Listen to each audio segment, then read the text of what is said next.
सत्संग ऐकून, काय होणारे न्यायदर्शन ऐकून, काय होणारे षडदर्शनांचा अभ्यास करून असं चुकीनं सुद्धा म्हणू नका. जरी तुम्हाला कामं असतील, जरी तुम्ही कुठल्या परेशानीत असताल, जरी तुम्ही संकटात असताल, किंवा जरी तुमच्याकडे सगळं काही असेल, तरी सुद्धा हा सत्संग, ही सत्संगमाला, हे सगळे षडदर्शन, हे आजचं न्यायदर्शन पूर्ण मन लावून ऐका, ते समजून घ्या. हे कशासाठी ऐकायचंय ते ऐका. तुम्ही आणि मी आईच्या पोटात असल्यापासून, म्हणजे गर्भात असल्यापासून, तर ज्या क्षणाला आपला जन्म झाला त्या क्षणापासून तर आत्ताचा या क्षणापर्यंत प्रत्येक क्षणात कळत न कळतपणे तुम्ही सगळेजण एक काम आपोआप करत आहात. अव्याहतपणे ते काम सुरू आहे, कळत न कळतपणे ते काम सुरू आहे. बोला, लिहा, मला कळू द्या तुम्हाला माझं बोलणं कळतंय. कुठलं काम तुम्ही करत आहात, काय करत आहात तुम्ही गर्भावस्थेपासून, जन्मापासून ते आत्ताच्या या क्षणापर्यंत काय करत आहात. प्रत्येक क्षणात कळत न कळतपणे तुम्ही ते करत आहात. काय करताय ते म्हणजे प्रत्येक क्षणात तुम्ही ज्ञान घेत आहात, नॉलेज घेताय तुम्ही. कुठून?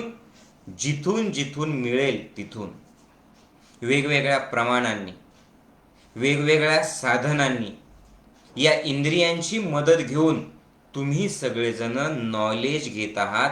ज्ञान घेतलेले तुम्ही याच्या आधी. सुरुवातीला ज्या वेळेला जन्म झाला त्यावेळेला काही माहिती होतं का तुम्हाला? काहीच नाही. पण हळूहळू हळूहळू हळू तुम्हाला सगळ्या गोष्टींची माहिती झाली. म्हणजे तुम्ही कशातून माहिती झाली ती? कारण तुम्ही तुमच्या कळत न कळतपणे ज्ञान घेत होतात, नॉलेज घेत होतात. सध्याला सुद्धा घेत आहेत आणि अजून शिकण्याची प्रक्रिया, ज्ञान घेण्याची प्रक्रिया कधीच बंद पडत नाही. मग हे जे नॉलेज तुम्ही घेतायत ना, हे खूप महत्वाचा पॉइंट आहे बरं का. मला गॅरंटी आहे की हा पॉइंट एकदा क्लिक झाला की इकडे तिकडे जाणारं लक्ष तुमचं एकदम, बल्ब जसा लागतो ना, प्रकाश पडतो ना, तसं एका क्षणात खाडकन तुम्ही जागे होताल की यस, अरे हे एवढं महत्वाचं आहे. आणि मग तुमचं खरं लक्ष माझ्याकडे लागणार. हे जे नॉलेज कळत न कळतपणे तुम्ही घेतायत, लक्षपूर्वक ऐका, या ज्ञानातूनच तुमचं कर्म घडत असतं. मी पुन्हा एकदा रिपीट करतो हे महत्वाचं वाक्य. प्रत्येक जण त्याच्या आयुष्यात जे जे कर्म करतो ते चांगलं की वाईट, प्रश्न तो नाही. पण तो जे कर्म करतो ते कर्म ज्ञानातून होत असतं. कर्माची जननी ही ज्ञान आहे.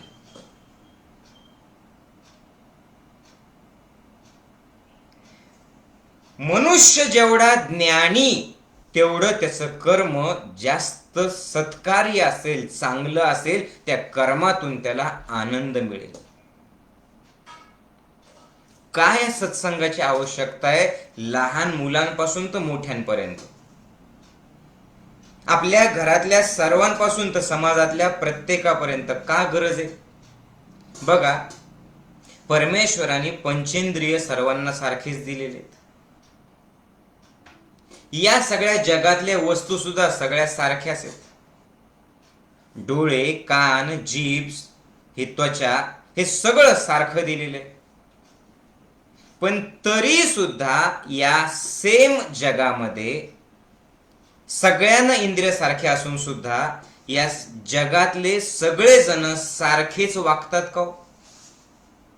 नाही वागत. या शरीराचा कुणी इतरांना आनंद मिळावा याच्यासाठी सेवाभाव म्हणून सेवेत तत्पर होऊन, सेवेत समर्पित होऊन या शरीराने तो इतरांना ज्ञान देईल, आनंद देईल. तर दुसरा मात्र याच शरीराने एखाद्याचा जीव घेऊ शकतो, खून करू शकतो. अरे मग शरीर सेम आहे, डोळे सेम आहे, बोलणं सेम आहे, हेच माझे शब्द. तुम्हाला सुद्धा ती वाचा शक्ती आहे, पण आपल्या शब्दांनी कुणी माणसाला जोडू शकतं तर कुणी तोडू शकतं. कुणी एखाद्यानी त्याच्या शब्दांनी कोणाला तरी आधार दिलेला असतो, तर कुणी एखाद्याने त्याच्या शब्दांनी उलट समोरच्याचं मॉरल डाऊन केलेलं असतं, त्याला घाबरवलेलं असतं, त्याला भीती दाखवलेली असते. मग लोक असे वेगवेगळे का वागतात?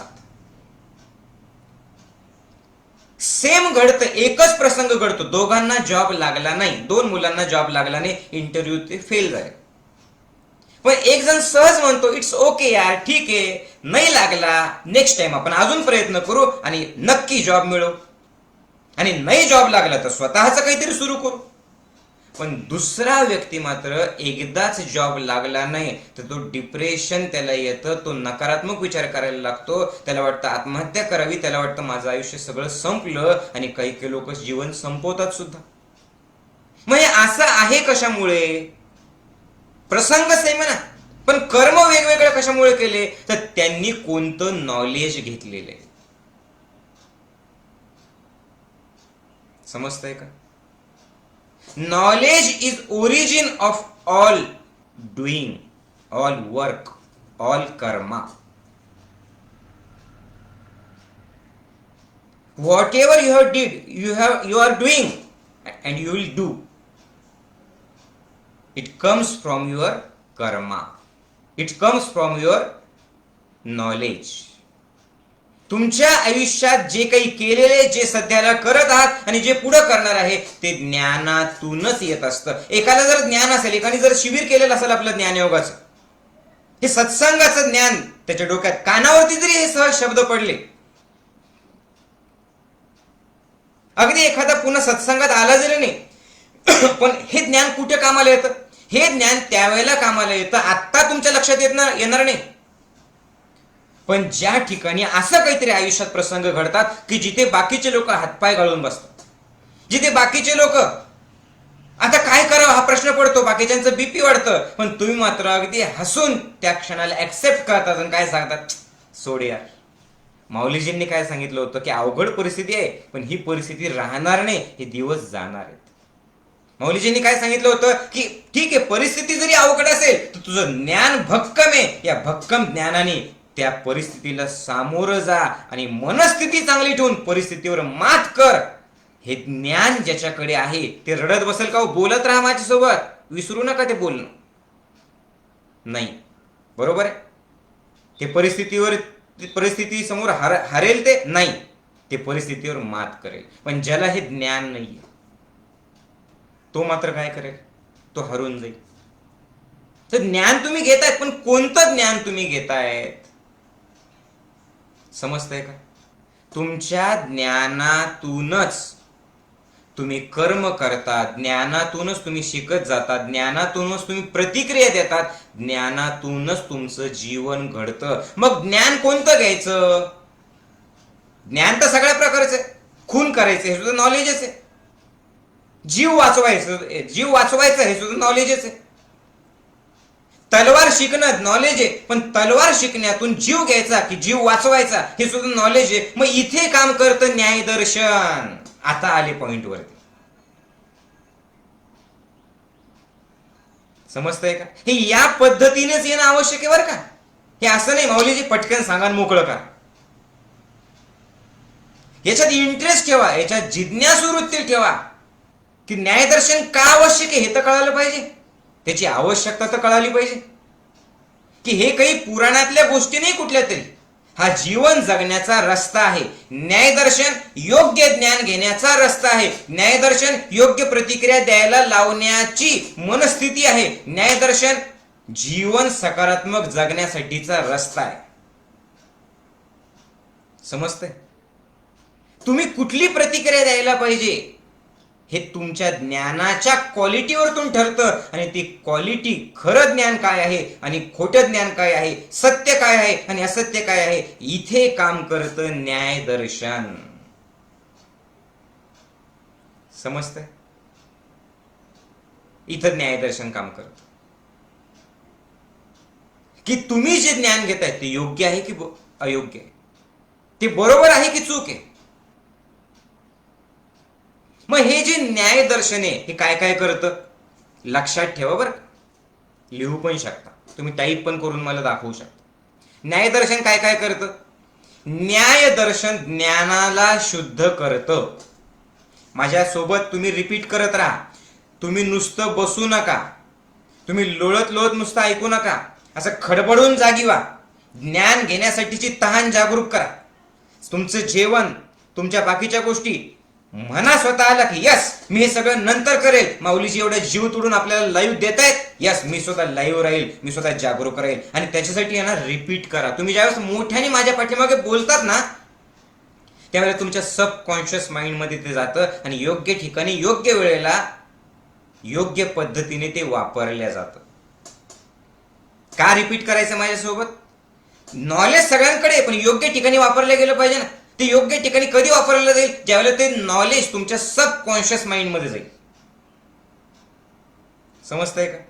तुम्ही जर का समजा मार्शल आर्ट बघितलं तर पहिल्या दिवसापासून तर लास्ट डिग्री मिळेपर्यंत तुम्हाला सगळ्या गोष्टी प्राप्त, सगळे बेल्ट मिळेपर्यंत ते जे गुरु आहेत ते बेसिक जे आहे ना ते कधीच सोडत नाही. बेसिक कंटिन्यू तुमच्याकडनं बोलून घेत असतात, तुमच्याकडनं प्रॅक्टिस करून घेतात. कुठली ब्लॉक पंच, ब्लॉक पंच, ब्लॉक पंच, ब्लॉक पंच. पहिला बेल्ट भेटला, दुसरा बेल्ट झाला, ब्लॅक बेल्ट भेटला, तरी सुद्धा तुम्ही भेटलात. सुरुवात करायची असेल, सुरुवात कुठून ब्लॉक पंच, ब्लॉक पंच, ब्लॉक पंच. का बरं ब्लॉक पंच. अरे शिकले नाही एकदा द्या ना सोडून. पण नाही, का बरं block punch. Because block and punch it should be your reflex action. हे विचारातून नाही घडलं पाहिजे, हे आपोआप घडलं पाहिजे. हे जर तुम्ही फायटिंग सुरू झाली तुमची आणि तुम्ही विचार करायला लागला आता ब्लॉक, तोपर्यंत दुसरं काय असेल गड्या, काय शिकवलं होतं, हा पंच, तो पण खाडकन बसलेली असते ना ते. समजतंय का. हे जीवनाचा जो रणसंग्राम चालू आहे, जीवनाचं जे युद्धभूमी आहे जीवन, तुम्हाला कंटिन्यू शिकावं लागतं. जीवन कंटिन्यू अस्त्र फेकत राहतं तुमच्यावरती. कधी आनंद, कधी दुःख, कधी एक्साइटमेंट, कधी ताणतणाव, कधी टेन्शन, कधी प्रॉब्लेम. मग ते फेकत असताना आतून यायला पाहिजे ब्लॉक पंच, ब्लॉक पंच, ब्लॉक पंच. नुसतं नॉलेज घेतलं, ब्लॉक काय सांगितलं होतं, घुसला बाण, गेला, आला हार्ट अटॅक, जय गुरुदेव. कळतंय का. हे रिफ्लेक्स ऍक्शन कसं होईल. आला प्रॉब्लेम बघा, जीवनाच्या रणभूमीवरती जीवनाने बाण फेकला, लगेच अडवलं, फेकला, अडवलं, फेकलं, अडवलं, चालत राहिले पुढं. हे सगळं कधी होईल, ज्या वेळेला माऊलीजी जे सांगताय ते तुमच्या सबकॉन्शियस माइंड मध्ये जाईल की अरे हसतोय का आता तरी बघ, अरे क्षण पॉझिटिव्हली स्वीकारतोय का बघ, अरे सगळं जग माझे असं म्हणतोय का बघ. बोलणं सोपं आहे पण आत्ता तुझ्या मनात आहे का बघ. अरे ज्ञान घेण्यासाठी तयार आहे का बघ. आणि हे आपोआप आतून कधी येईल, it should be your reflex action. ही आपोआप प्रतिक्षिप्त क्रिया घडली पाहिजे. समजतंय का. जसं एखाद्याने तुम्ही इकडे बघताय आणि कुठून तरी कोणीतरी हात उगारला, प्रतिक्षिप्त क्रिया कशी होती, बरोबर. तर अशी तुम्ही या ज्ञानात, या ज्ञानयोगात माऊलीसोबत इतकं बुडून जा की किती मोठे संकट आलं तुमची प्रतिक्षिप्त क्रिया कशी झाली पाहिजे, आपोआप काय झालं पाहिजे. संकट आलं की आता काय होतं, अरे बापरे. तुमची प्रतिक्षिप्त क्रिया माझी इच्छा आहे की कसं राहायला पाहिजे. एखादं संकट आलं की अरे बापरे नाही, एखादं संकट आलं आजा संकटा मी दाखवतो तुला माझा ज्ञानयोग मोठा आहे, माझा नॉलेज मोठा आहे की तू मोठा आहे. कुणीतरी काहीतरी बोललं, आता प्रतिक्षिप्त क्रिया कशी, तुझ्या फुल्या फुल्या फुल्या फुल्या. ज्ञानयोगात इतकं बुडून जा की कुणी तुम्हाला बोललं, तुम्हाला ते आवडत नाही, ठीक आहे, पण तुमची प्रतिक्षिप्त क्रिया कशी पाहिजे. बोल. मी कुणीच नाहीये, मला माहिती मी कुणीच नाही आणि कुणीच नाही. या माध्यमातून मग रिलॅक्स राहून जे आवश्यक आहे ते बोला. ऐकूनच घ्या असं नाही, ऐकून घ्यायचं तर ऐकून घ्या, प्रतिक्रिया द्यायची तर प्रतिक्रिया द्या, त्याच्याशी साम दाम दंड भेद जे करायचं ते करा, पण प्रतिक्षिप्त क्रिया कुठली पाहिजे. ठीक आहे यार, इट्स ओके, चलता है यार, क्या उसमें. कळतंय का. समजतंय. अपयश आल्याच्या नंतर प्रतिक्षिप्त क्रिया कुठली, बस संपलं आता सगळं. इतके प्रयत्न केले आणि काय दिलं, कुठे देव, कुठे माऊलीजी. असेही काही सन्माननीय दगड माझ्याकडे आलेले की माऊलीजी आम्ही देवाला बिलकुल मानत नाही, म्हटलं का मानत नाही? म्हणजे जी जॉबची मला मी तयारी करत होतो, ज्या जॉबची, त्या जॉबमध्ये मी सिलेक्ट झालो नाही, कुठेही देव. मला नोकरी लागली नाही, कुठेही देव. मला हवी ती मुलगी भेटली नाही, कुठेही देव. माझ्या घरातले XYZ कुणीतरी मेलं, कुठेही देव. म्हणजे देव आहे की नाही याच्यावरतून ठरवतो तू. मग तुझ्यासारखं तर स्वार्थी कुणी नाही. याचा अर्थ देव काय याची जाणीवच नाही का? तुझ्या इच्छा पूर्ण करणारा देव आहे का? अरे इच्छा पूर्ण करण्यासाठी इंद्रिय देणारा देव आहे, इच्छा पूर्ण करण्यासाठी आत्मशक्ती देणारा देव आहे, इच्छा पूर्ण करण्यासाठीचा आत्मविश्वास देणारा देव आहे, इच्छा पूर्ण करण्यासाठीचं जीवन देणारा देव आहे. पण तू किती टक्के देतोय? तू देत नाही, आणि दोष कोणाला? देवाला. हे मी कशासाठी सांगतोय? हे आपोआप आतून घडण्यासाठी. जे मी रिपीट करतोय, जे मी बोलतोय ना, मोठ्या आवाजात रिपीट करा, म्हणजे तुमच्या ते सबकॉन्शियस माइंड मध्ये जातं आणि आपोआप ते जेव्हा आवश्यक आहे ना त्यावेळेला वापरलं जातं. नुसतं ऐकू नका. तुम्ही 90 वर्षाचे बाबा जरी असतील तरी माझ्या पाठीमागे बोलायचं. तर न्यायाचा उद्देश काय आहे? न्याय कशासाठी आहे? पहिल्यांदा न्याय म्हणजे काय कळालं तुम्हाला? न्याय म्हणजे काय? आपण म्हणतो एखाद्याला न्याय देणं. न्याय दिला, आता मी त्याला न्याय दिला म्हणजे काय? सत्य काय आहे या सत्याला उघडकीस केलं.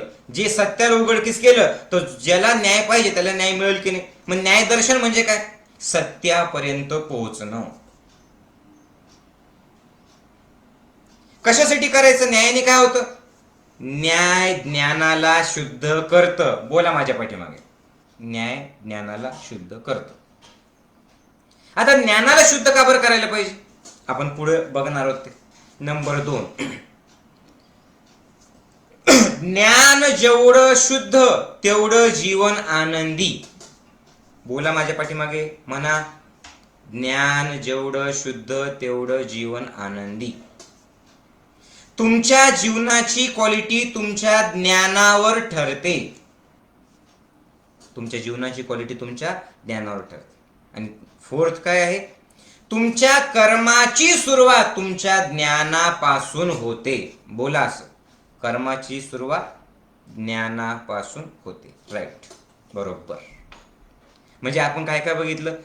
ज्ञानाला शुद्ध. ज्ञानाला शुद्ध का बरं करायचं? नॉलेज तर सगळीकडनं मिळतं. पण आता तुम्ही बघा, छोट्या छोट्या छोट्या छोट्या गोष्टीमधून पोरं आत्महत्या करतायत. का पोरं आत्महत्या करतायत? कारण ज्ञान शुद्ध नाही. न्यायदर्शन इथे काम करत की नॉलेज तर तू घेतोय, पण ते बरोबर घेतोय का तू? हे न्यायदर्शन फार अद्भुत आहे बरं का.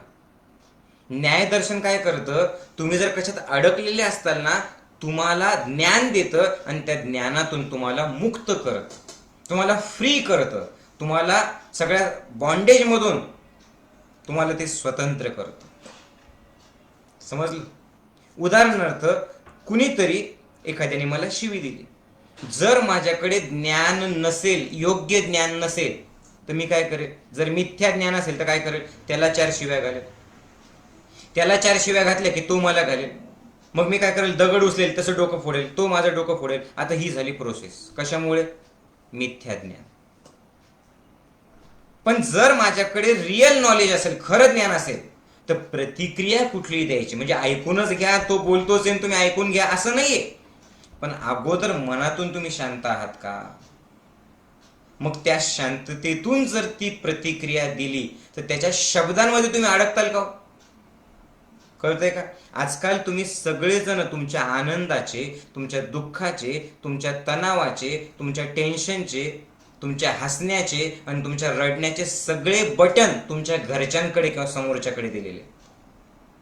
तुमची स्तुती केली की ही ही ही, तुम्हाला रागाने बोललो, मनासारखं घडलं, मनाचे ऋतू घडलं, काय झालं? बटन. न्यायदर्शन काय करतं? की सुख आणि दुःख सोड, त्याच्यात अडकू नको. चांगलं बोललं किंवा वाईट बोललं सोड, त्याच्यात ऐकू नको, त्याच्यात अडकू नको, त्याच्यातून फ्री हो. मग एखाद्याने शिवी दिली तरी अडकणार नाही. न अडकता तुम्ही त्याला सामोरं जाऊ शकतात. पण कशातून कशातून होतं हे? ज्ञानातून. न्याय दर्शन हे ज्ञानाचं दर्शन आहे. समजतंय जीवनाची क्वालिटी कशी अवलंबून आहे? जर तुम्हाला मिथ्या ज्ञान असेल तर शिवी दिली कोणी तर खून करतात. जर तुम्हाला सत्य ज्ञान असेल तर शिवी दिली तर तुम्ही वेगवेगळे उपाय करू शकतात, सोडून देऊ शकतात, तोंड देऊ शकतात, त्याला सामोरं जाऊ शकतात, त्याला जे काही करायचं ते करू शकतात, पण शांत राहून. समजतंय सगळ्यांना? आणि न्यायदर्शन काय करतं माहितीये का? तुम्हाला मुक्ती देतं, मोक्ष देतं. याच्यात कसं आहे, आपल्या विज्ञान आणि अध्यात्माचं मिक्सचर म्हणजे न्यायदर्शन. विज्ञानात काय सांगितलेलं आहे की सगळं विज्ञान बुद्धीवरती केंद्रित आहे, तर्क आणि वितर्क. आणि अध्यात्म जे ते हृदयावरती केंद्रित आहे. विज्ञान काय सांगतं? संशय घे. अध्यात्म काय सांगतं? विश्वास ठेव, डोकं लावू नको. न्यायदर्शन काय की विश्वास ठेव, चल. आणि विश्वास ठेवला, एकदा तुझ्याकडे आलं की आता ते उघड, त्याचं रिसर्च अँड डेव्हलपमेंट कर, आणि आता म्हण की असंच का बरं. समजतंय का? हे असंच का बरं. पहिल्यांदा काय कर, घे. पण हे असंच का बरं पूर्ण शोध, शेवटपर्यंत शोधत राहा. मग हे शोधण्यासाठी प्रमाणांची गरज आहे. कुठले कुठले प्रमाण आहेत, कुठले कुठले मार्ग आहेत, आपल्याला असते बघायचं. समजतंय का? प्रत्येक गोष्टीची माहिती ज्ञानातून मिळते. कशासाठी पण ज्ञान घ्यायचं? वाद करण्यासाठी नॉलेज घ्यायचं आहे का? नाही. मग शिकण्यासाठी. पण कशासाठी शिकायचं? तर संकटातून वाचण्यासाठी. समजतंय सगळ्यांना? मग न्यायदर्शन काय करतं? ज्ञानाची शुद्धी करतं. म्हणजे न्यायदर्शन काय करतं? आम्ही जे ज्ञान घेतलं ते ज्ञान योग्य की अयोग्य हे दाखवतं. समजतंय का? आम्ही जो विचार करतोय तो विचार योग्य की अयोग्य हे दाखवतं. कोण कोण दाखवतंय? बोलत राहा माझ्यासोबत. न्यायदर्शन. समजतंय? तुम्ही काय म्हणतात? माझा अनुभव, मी अनुभवलेला आहे. अरे बाबा बरोबर आहे, तुझा अनुभव आहे, पण तुझा अनुभव कशातून अनुभवलं तू? तर तुझ्या विचारांमधून. मग अगोदर विचार शुद्ध आहेत का तुझे? समजतंय का? विचार शुद्ध आहेत का? म्हणजे कसं? साधं एक उदाहरण. तुमचे अनुभव खरेच असतात, जरी ते तुम्ही अनुभवले तरी ते खरेच असतात असं नसतं. खऱ्या अनुभवासाठी विचार शुद्ध पाहिजे. जसं तुमचे बाबा आहेत, तुमच्या डोक्यात काय ज्ञान आहे की जर कुणी तुम्हाला रागाने बोललं किंवा जर फटका दिला, मारलं, तर तुम्ही त्याला प्रतिउत्तर द्या. हे तुम्हाला शिकवलेलं आहे. आता काय झालं? तुमच्या बाबांनी तुमचं चांगलं व्हावं याच्यासाठी तुम्हाला फटका दिला, रागारागाने बोलले, आणि खेडेगावातला बाप असेल तर त्यांनी शिवी दिली. आता तुम्ही मला सांगा, जर तुमच्या विचारांमध्ये हे असेल की शिवी दिली किंवा फटका दिला, मला रागाने बोललं म्हणजे हा माझा दुश्मन, मग त्यांच्या शब्दांमधून तुम्हाला अनुभव येईल कोणता? ते माझा दुश्मन आहे. आणि तुम्ही काय तर माझा अनुभव माझा की असं बोललं तू दुश्मनच आहे माझा. इथे काम करतं न्यायदर्शन.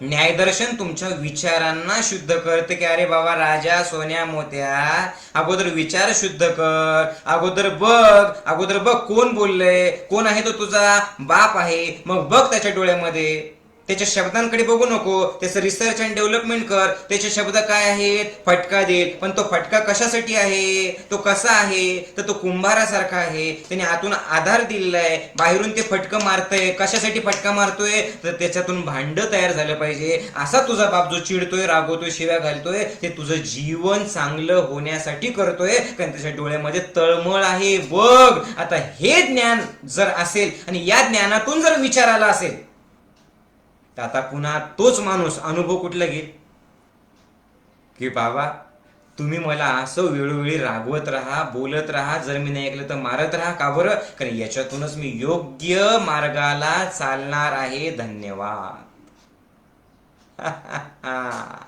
कळतंय का सगळ्यांना? एन्जॉय करत आहेत का सगळे नॉलेज घेण्यामध्ये? हे खूप किचकट आहे, पण मी सोप्या शब्दात सांगतोय. मग ज्ञान काय आहे? विचार करतोय, पण विचार खरंच शुद्ध आहेत. समजतंय का? मी ज्ञान घेतलं, पण ते ज्ञान शुद्ध आहे. समजतंय सगळ्यांना? बोलत राहा, बोलते रहो, हो नाही? समजतंय? म्हणजे न्यायदर्शन काय आहे? न्यायदर्शन हे कॅलिब्रेशन सेंटर आहे.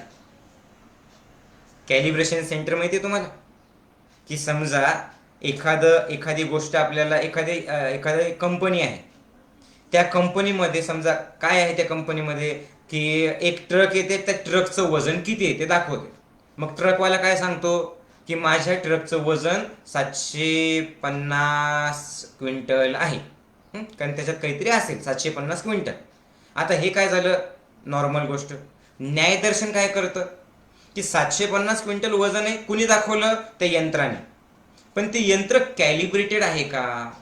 समजतंय का? म्हणजे बरोबर आहे का, शुद्ध आहे का? त्याचा जर समजा शून्यावरचा काटा जर अगोदर 100 किलोवरती सरकलेला असेल तर ते 750 किलो वजन बरोबर आहे का? नाही. मग जे बरोबर का चूक हे दाखवतं, नीट ऐका बरं का, जे बरोबर का चूक हे दाखवतं ते बरोबर आहे का हे बघणं म्हणजे न्यायदर्शन आहे. समजतंय का? हॅलो. आता किती वाजले सांगा, चला लिहा, किती वाजले? हा सांगा. ओके, बघा. आता माझ्या घडीत 10ला 10 कमी. काही लोकांनी लिहिलं 10ला 20 कमी. काही लोकांनी लिहिलं 9:45. काही लोकांनी लिहिलं 9:46.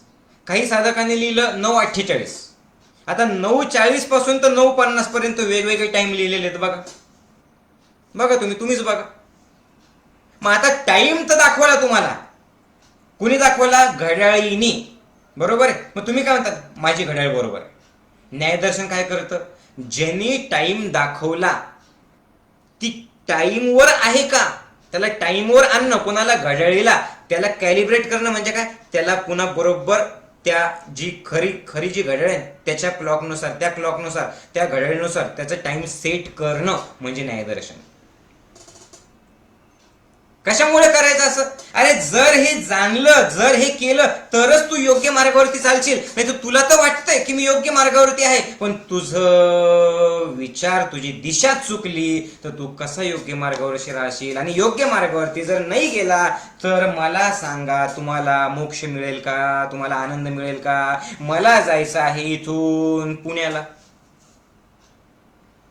पण पुण्याला जाताना आता मला काय माहितीये, गाडीने पुण्याला जायचं आहे. मी गाडी घेतली, बरोबर आहे, आणि मी सुरुवात केलं जळगावकडे जायला. आता मी पुण्याला पोहोचेल का? पुन्हा मी काय म्हणेल, मी पुण्याला पोहोचलोच नाही. अरे बाबा, न्यायदर्शन काय करतो? तू निघाला, बरोबर आहे, पण एकदा चेक कर, रस्त्यावरती जातोय, बरोबर आहे, पण तुझी दिशा कुठली आहे? समजतंय का सगळ्यांना? मग न्यायदर्शन काय आहे? न्याय म्हणजे काय? लिहा तुम्ही. काय आहे न्यायदर्शन? तुमच्या ज्ञानाला शुद्ध करण्याचं साधन म्हणजे न्यायदर्शन. मग न्याय काय आहे? नियते विवक्षितार्थ अनेन इति न्यायः. काय सांगितलं मी? नियते विवक्षितार्थः अनेन इति न्यायः म्हणजे काय? ज्या साधनाने आपण त्या ज्ञानापर्यंत पोहोचतो त्याला न्याय म्हणतात. काय सांगितलं मी? ज्या साधनाने तुम्ही त्या ज्ञानापर्यंत पोहोचतात त्याला काय म्हणतात? न्याय. लक्षात येते का सगळ्यांच्या? हे सांगा हो किंवा नाही. बरोबर. म्हणजे अष्टांग योगामध्ये आपण काय केलेलं होतं? मोक्षप्राप्ती योगातून मिळवलेली होती. सांख्य दर्शनामध्ये आपण मोक्षप्राप्ती पुरुष आणि प्रकृती याला जाणून मिळवलेली होती. आणि न्याय दर्शनामध्ये काय आहे? न्याय दर्शनामध्ये 16 पदार्थ दिलेले आहेत. किती सांगा? 16. या 16 पदार्थांना जर जाणलं तर तुम्हाला मोक्षाची प्राप्ती होईल असं सांगतात. मग न्यायदर्शन कुणी लिहिलं? न्यायदर्शन तर न्यायदर्शनाची रचना का केली आणि न्यायदर्शन कुणी लिहिलं, कुणी तयार केलं, कुणी मांडलं? तर न्यायदर्शनाचे प्रवर्तक आहे महर्षी गौतम ऋषी. सांगा कोण आहे? महर्षी गौतम ऋषी हे न्यायदर्शनाचे प्रवर्तक आहे. आता महर्षी गौतम ऋषी जे आहेत, लक्षपूर्वक ऐका, महर्षी गौतम ऋषी हे जे आहेत यांचंच दुसरं जे नाव होतं ते मेधातिथी गौतम असं पण म्हणायचे. किंवा त्यांना अक्षपाद गौतम असं पण म्हणायचे. आता त्यांनी काय केलं, त्यांच्या ग्रंथाचं नाव आहे न्यायसूत्र, आणि त्या अक्षपाद या नावामुळे त्यांच्या दर्शनाला अक्षपाद दर्शन किंवा न्यायदर्शन असं म्हणतात. आता गौतम हे त्यांचं गोत्र आहे. गौतम हे त्यांचं नाव नाही, त्यांचं नाव तर अक्षपाद, पण त्यांच्या गुणांमुळे त्यांचं नाव पडलं गौतम. आता अक्षपाद हे त्यांचं नाव सुद्धा कशामुळे ठेवलं होतं, त्याच्यात दोन शब्द आहेत, एक अक्ष आणि दुसरं पाद. म्हणजे काय, पाद म्हणजे पाय आणि अक्ष म्हणजे डोळे. मग ते इतके जागृत होते की त्यांच्या पायामध्ये डोळे होते, म्हणून त्यांना अक्षपाद म्हणायचे. याचा अर्थ काय आहे, ते प्रत्येक पाऊल जागरूक अवस्थेत ठेवायचे, ते प्रत्येक पाऊल जाणीवेतून ठेवायचे, ते प्रत्येक पाऊल त्यांच्या जीवनामधलं हे ज्ञानातून ठेवायचे, म्हणून त्यांना काय म्हणायचे, अक्षपाद. कळालं. मग त्यांचं नाव महर्षी गौतम का बरं ठेवलं, तर त्याच्यात सुद्धा दोन शब्द आहेत, एक गो आणि दुसरं तमहा. गो म्हणजे काय, इंद्रिय, आणि तमहा म्हणजे काय, अंधकार. मग त्याचा अर्थ काय आहे की इंद्रियांना सोबत घेऊन गौतम ऋषींनी काय केलेलं आहे, जीवनातला अंधकार दूर केला, आणि तो जीवनातला अंधकार दूर ज्यांनी केला ते श्रेष्ठतम ऋषी म्हणजे कोण सांगा मला, गौतम ऋषी, मेधातिथी गौतम किंवा अक्षपाद स्वामी. त्यांनी काय लिहिलं सांगा मला, सांगत राहा, न्यायसूत्र हा ग्रंथ लिहिला. या न्यायसूत्रात 5 अध्याय आहेत. या 5 अध्यायामध्ये 2-2 पार्ट आहे आणि एकूण 528 श्लोक आहेत. आता या 528 श्लोकांचा जर तुम्हाला अनुभव घ्यायचा असेल, करायचा असेल, तर 528 दिवस लागतील. पण आपण काय करणार आहोत, ते थोडक्यात जाणून घेणार आहोत. आता हे कधी लिहिलं त्यांनी, तर त्याच्याबद्दल मतभेद आहेत. काही लोक म्हणतायत की हे 2500 वर्षापूर्वी लिहिलं, पण अनेक ठिकाणी उल्लेख आहे की या न्यायदर्शनाचा रामायणामध्ये सुद्धा उल्लेख आलेला आहे. रावण हा न्यायदर्शनाचा अभ्यास करायचा, म्हणून तो एवढा हुशार होता. रावणाने न्यायदर्शनाचा अभ्यास केलेला आहे.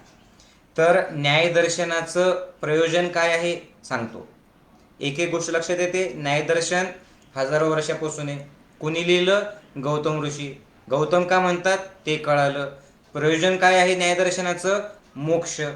कशातून मोक्ष मिळवायचा, ज्ञानातून. पण कशाचं ज्ञान घ्यायचं, 16 पदार्थांचं ज्ञान घ्यायचं. समजतंय सगळ्यांना, 16 पदार्थांचं ज्ञान घ्यायचं. मग आता हे जे 16 पदार्थांचं ज्ञान आहे, त्याचा उद्देश काय आहे, तर हे ज्ञान घेऊन आपल्याला काय करायचं आहे, हे जे ज्ञान आहे हे ज्ञान घेऊन आपल्याला तत्वज्ञानी म्हणजे काय, खरं ज्ञान मिळवायचं आहे. एक एक शब्द माझा नीट व्यवस्थित आहे का. आपल्याला काय करायचं आहे, खरं ज्ञान. आता खरं ज्ञान आणि खोटं ज्ञान याचं काय आहे, याच्यात काय फरक आहे का.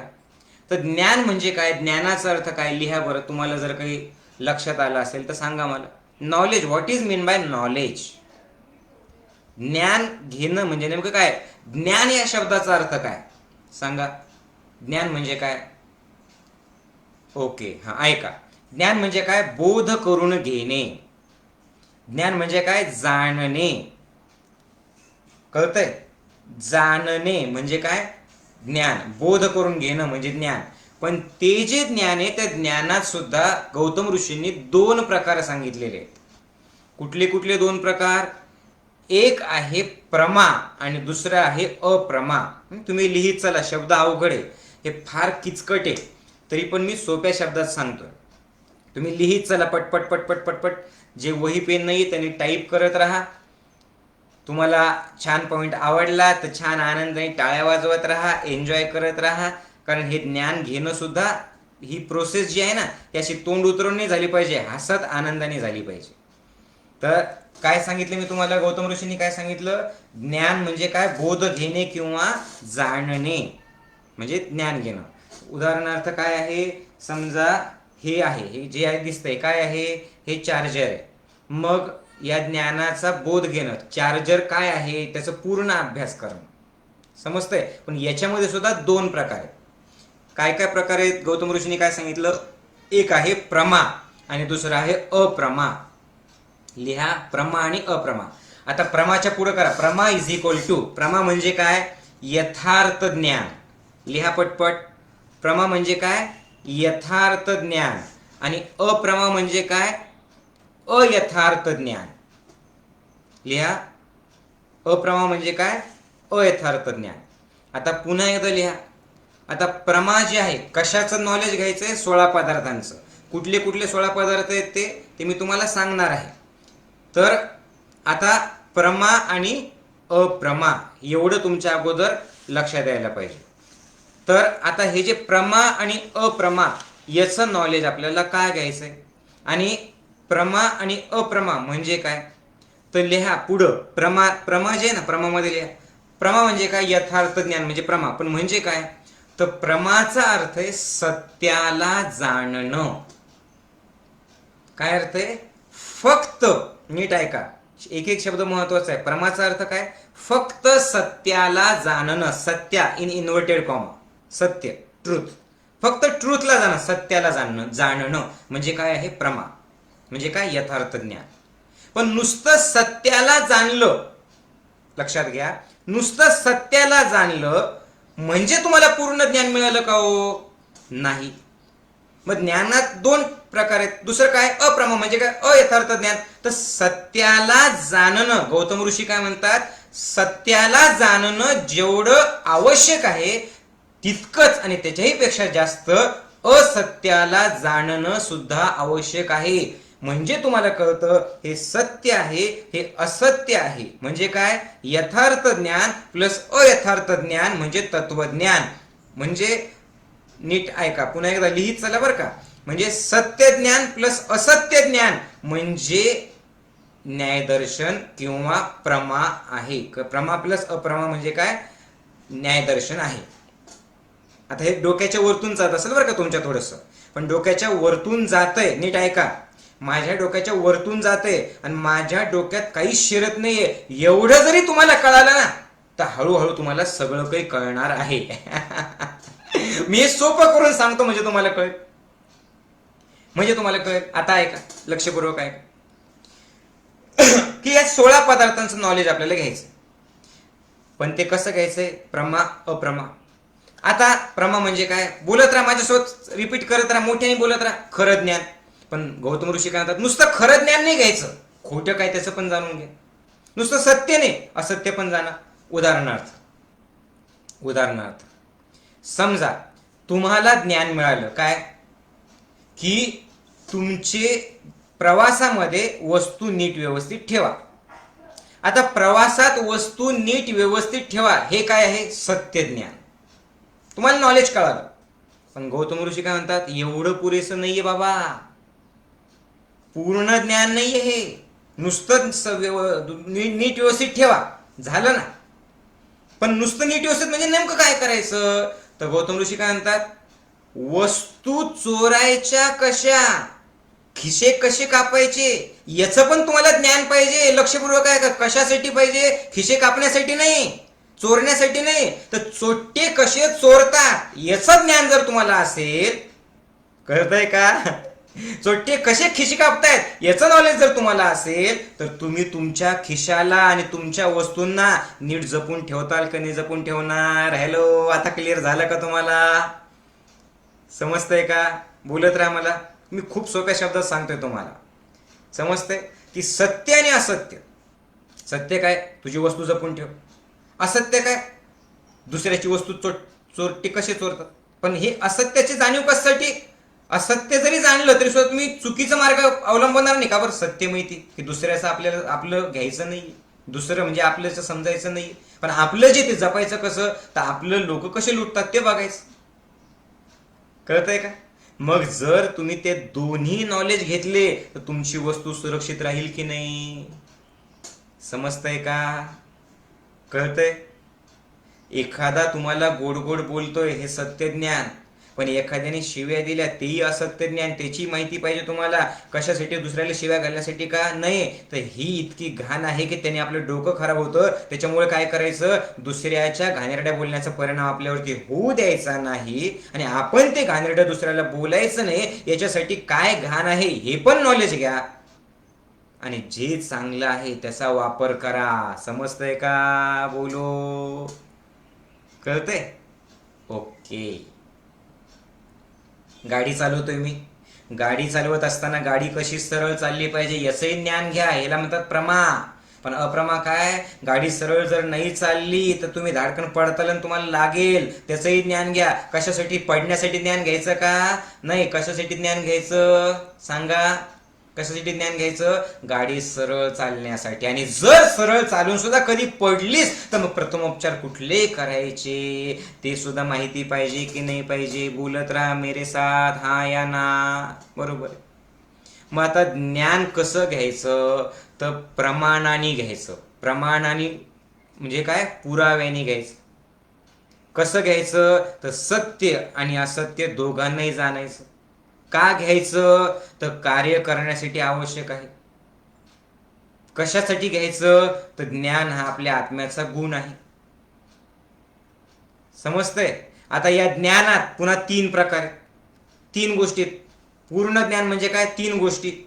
करा 3 पुढं बाण, लिहित चला हे, कारण तुम्हाला नाही तर हे जर लिहिलं नाही तुम्ही तर पहिलं पाठ आणि पुढचं सपाट होऊन जाईल, पुढचं पाठ आणि मागचं सपाट होऊन जाईल. ऐका. नॉलेज, पूर्ण ज्ञान म्हणजे काय? 3 शब्द लिहा. ज्ञाता, ज्ञेय आणि ज्ञान, असं 3 शब्द लिहा. ज्ञाता, ज्ञेय आणि ज्ञान. आता ज्ञाता म्हणजे कोण? त्यालाच दुसरा शब्द आहे प्रमाता. तुम्हाला ते पुढे येणार आहे, तुम्ही फक्त लिहा. ज्ञाता इज इक्वल टू प्रमाता.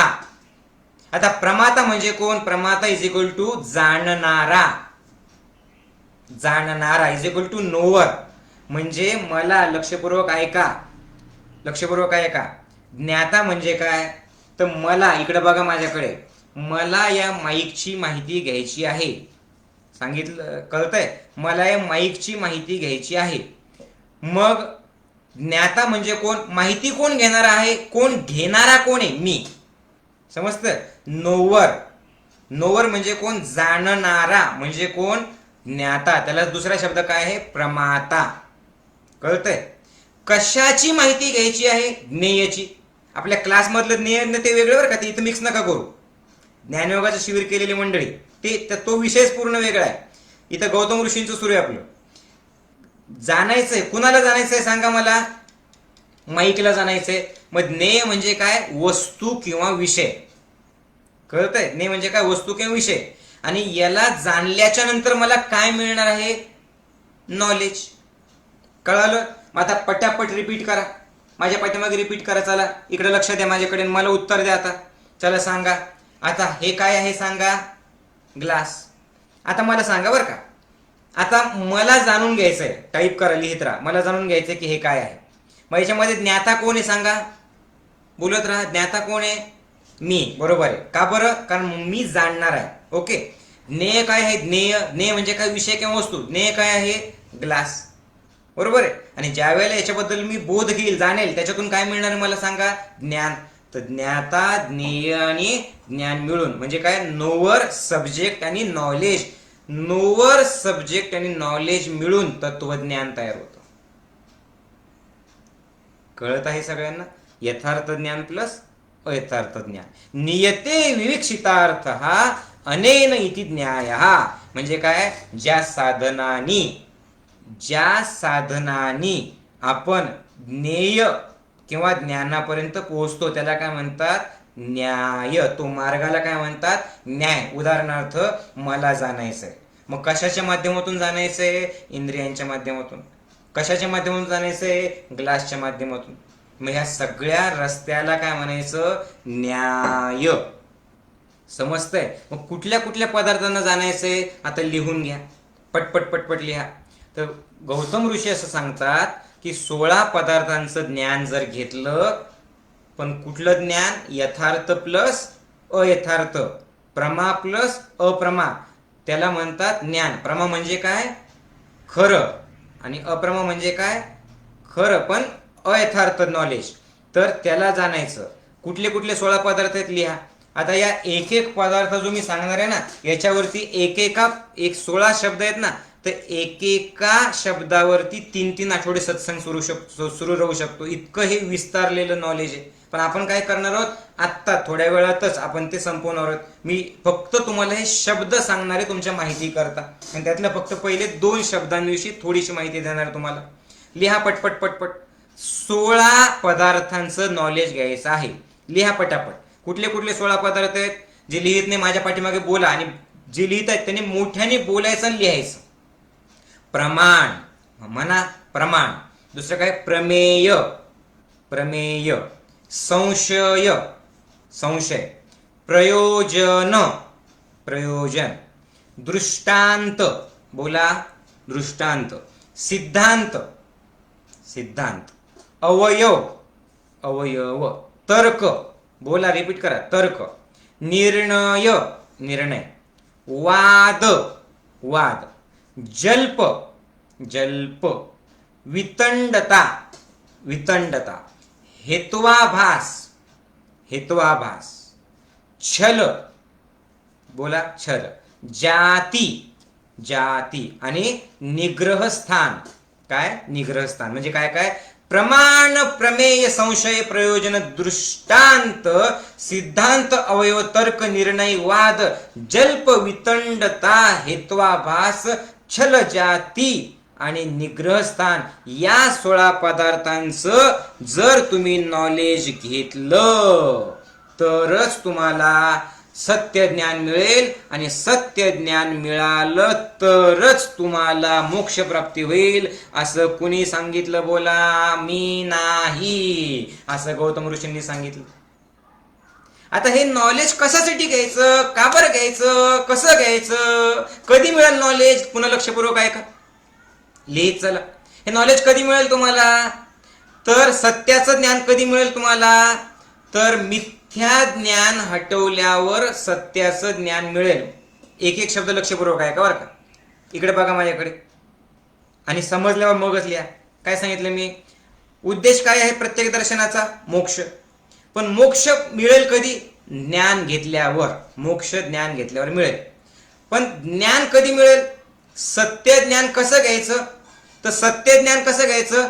5 गोष्टी हटवल्या तर सत्य ज्ञान मिळतं. काय काय? 5 गोष्टी लिहा पटापट. कुठल्या कुठल्या 5 गोष्टी हटवायच्या आहेत? दुःख, जन्म, प्रवृत्ती, दोष आणि मिथ्या ज्ञान.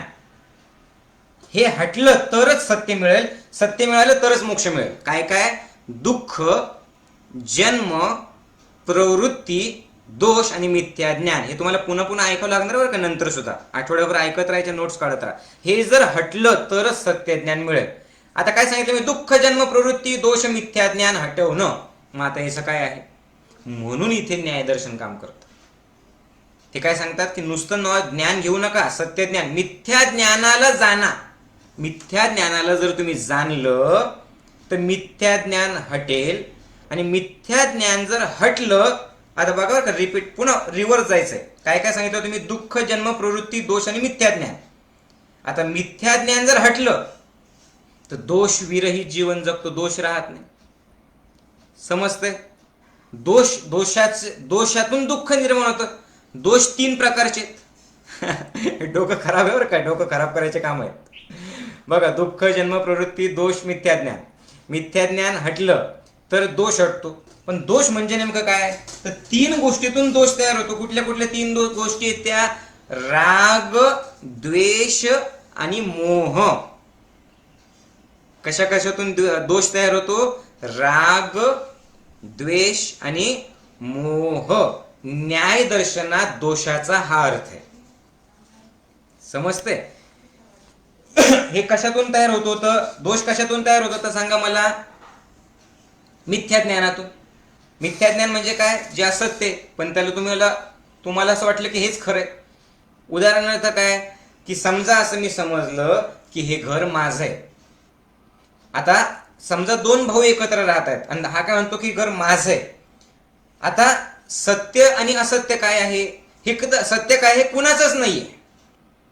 तुम्ही इथं काही दिवसाचे पाहुणे, पण तरी तुम्हाला म्हणायचं तर काय म्हणायचं, हे माझंही आहे. सत्य काय आहे, माझंही आहे आणि आमच्या घरातल्या सगळ्यांचंही आहे. मग आता मला सांगा, दोष निर्माण होईल का? नाही निर्माण होणार. का बरं? सगळं जग माझं आहे. पण मिथ्या ज्ञान म्हणजे काय, माझंच आहे, माझंच आहे. मग त्याच्यातून काय गोष्टी दोष निर्माण होईल, कसा? राग, द्वेष आणि काय काय मोह. मग माझंच म्हटलं हे काय आहे, मिथ्या ज्ञान. माझंच म्हणजे काय, जर कोणी म्हटलं अरे माझं आहे, जर कोणी तुम्हाला म्हटलं अरे ते घर तुझ्या भावाचं आहे ना, आला राग. भावाला पाहिलं काय झालं, आला द्वेष. आणि घराला पाहिलं की आला मोह. अडकले त्याच्यात, झाला दोष निर्माण. समजतंय? मग जर खरं ज्ञान असेल तर दोष निर्माण होईल का सांगा मला? नाही. मिथ्या ज्ञानाचं कारण काय आहे, बोलत राहा. मिथ्या ज्ञानाचं कारण काय, सत्य ज्ञान नसणं. समजतंय? आणि सत्य ज्ञान काय आहे, सत्य ज्ञान काय आहे बोला. सत्य ज्ञान म्हणजे काय, तत्वज्ञान. पण सत्य ज्ञान, तत्वज्ञान म्हणजे काय, सत्य प्लस असत्याची माहिती घेणं. उदाहरणार्थ ऐका लक्षपूर्वक, जे आहे तेही जाणणं आणि जे नाही तेही जाणणं. कळतंय का? आहे ते पण जाणणं आणि नाही ते पण जाणणं म्हणजे तत्वज्ञान. तत्वज्ञान हे सगळ्यात श्रेष्ठ ज्ञान आहे. उदाहरणार्थ रूम मध्ये अंधार, आता रूम मध्ये अंधार, मला काही दिसत नाही. तत्वज्ञान म्हणजे काय, लाईट. जसा लाईट लागला तसं मला रूम मध्ये काय काय आहे ते दिसलं, की माईक आहे, मोबाईल आहे, पाण्याचा ग्लास आहे, लॅपटॉप आहे. पण मला हे सुद्धा दिसलं की माझी खुर्ची इथे नाहीये. मग मी खुर्चीला इथे शोधत बसेल का? नाही. सत्य आणि असत्याला जाणणं, याला काय म्हणतात, तत्वज्ञान. मग तत्वज्ञान म्हणजे काय, प्रकाश. कशासाठी, कशासाठी प्रकाश पाहिजे, तर जे आहे तेही पाहणं आणि जे नाही तेही पाहणं. कशामुळे, तर त्याच्यातून मिथ्या ज्ञान हटतं. मिथ्या ज्ञान हटलं तर काय होईल, बोलत राहा माझ्यासोबत, बोला बोला, पटापट बोलत राहा. काय होईल, दोष राहणार नाही. कोणते कोणते दोष, 3 दोष आहेत. काय काय, राग, द्वेष आणि मोह. कशातून निर्माण होतात, बोला, रिपीट करत राहा माझ्यासोबत. कशातून निर्माण होतात हे दोष, बोला. कशातून निर्माण होतात, मिथ्या ज्ञानातून. मिथ्या ज्ञान म्हणजे काय, जे नाही ते माझं समजणं. मी ते घराचं उदाहरण दिलं होतं तुम्हाला, बरोबर. एखाद्या काकूंनी साडी घेतली, ठीक आहे, काही हरकत नाही. पण माझीच साडी सगळ्यात चांगली आणि माझीच साडी सगळ्यात महाग, असं ज्यावेळेला म्हणतात त्यावेळेला हे झालं मिथ्या ज्ञान. योग्य ज्ञान काय, सत्य ज्ञान, की माझीही साडी चांगली आहे, सगळ्यांच्याच साड्या चांगल्या आहेत. माझी साडी 1000 रुपयाची, पण एखादी कष्टकरी बाईने 100 रुपयाची साडी घेतली तर तिच्यासाठी तीही साडी तितकीच अनमोल आहे. पण ही मिथ्या ज्ञानवाली ही बाई काय करते, ही अम्मा काय करते, ती म्हणते माझीच खरी. मग जर माझंच खरं म्हटलं तर काय होतं, एखाद्याने दुसऱ्याची स्तुती केली तर मग आपलं दुखतं, मग त्याच्यातून राग निर्माण होईल, मग आपण त्याचा द्वेष करायला लागू. आणि मग याच्यापेक्षा चांगलं मला मिळालं पाहिजे किंवा त्याचं मला मिळालं पाहिजे, हा मोह तर होईल. झालं, दोष झाला, अडकले तुम्ही. अडकलं की तुम्हाला मोक्ष मिळेल का? नाही. समजतंय सर्वांना? म्हणजे काय काय बोललो मी, पटापट बोलत राहा माझ्यासोबत. काय काय सांगितलं मी तुम्हाला, रिपीट. उलट जायचं बघा. सत्याला जाणलं तर मिथ्या ज्ञान हटल, मिथ्या ज्ञान हटलं तर दोष रहित जीवन जगताल. आता दोष जर गेले, नीट ऐका बरं, काय खूप महत्वाचं आहे. दोष जर गेले तर प्रवृत्ती आपोआप नाहीशी होते. प्रवृत्तीचा अर्थ काय आहे, कर्म अहंकारातून करणं. कर्म कर्त्याच्या भावातून करणं म्हणजे प्रवृत्ती. मी केलं, मी दिलं. म्हणजे तुम्ही सेवा जरी केली तर काय म्हणताल तुम्ही, मी सेवा दिली. समजतंय? समजा तुम्ही एखाद्याला दान जरी केलं तर काय म्हणताल, मी दान केलं. आणि मी जिथे आला ते झालं कर्म. नीट ऐका बरं का, अत्यंत महत्वाचं बरं का. आणि या तुमच्या कर्मातूनच तुमचा पुढचा जन्म ठरतो.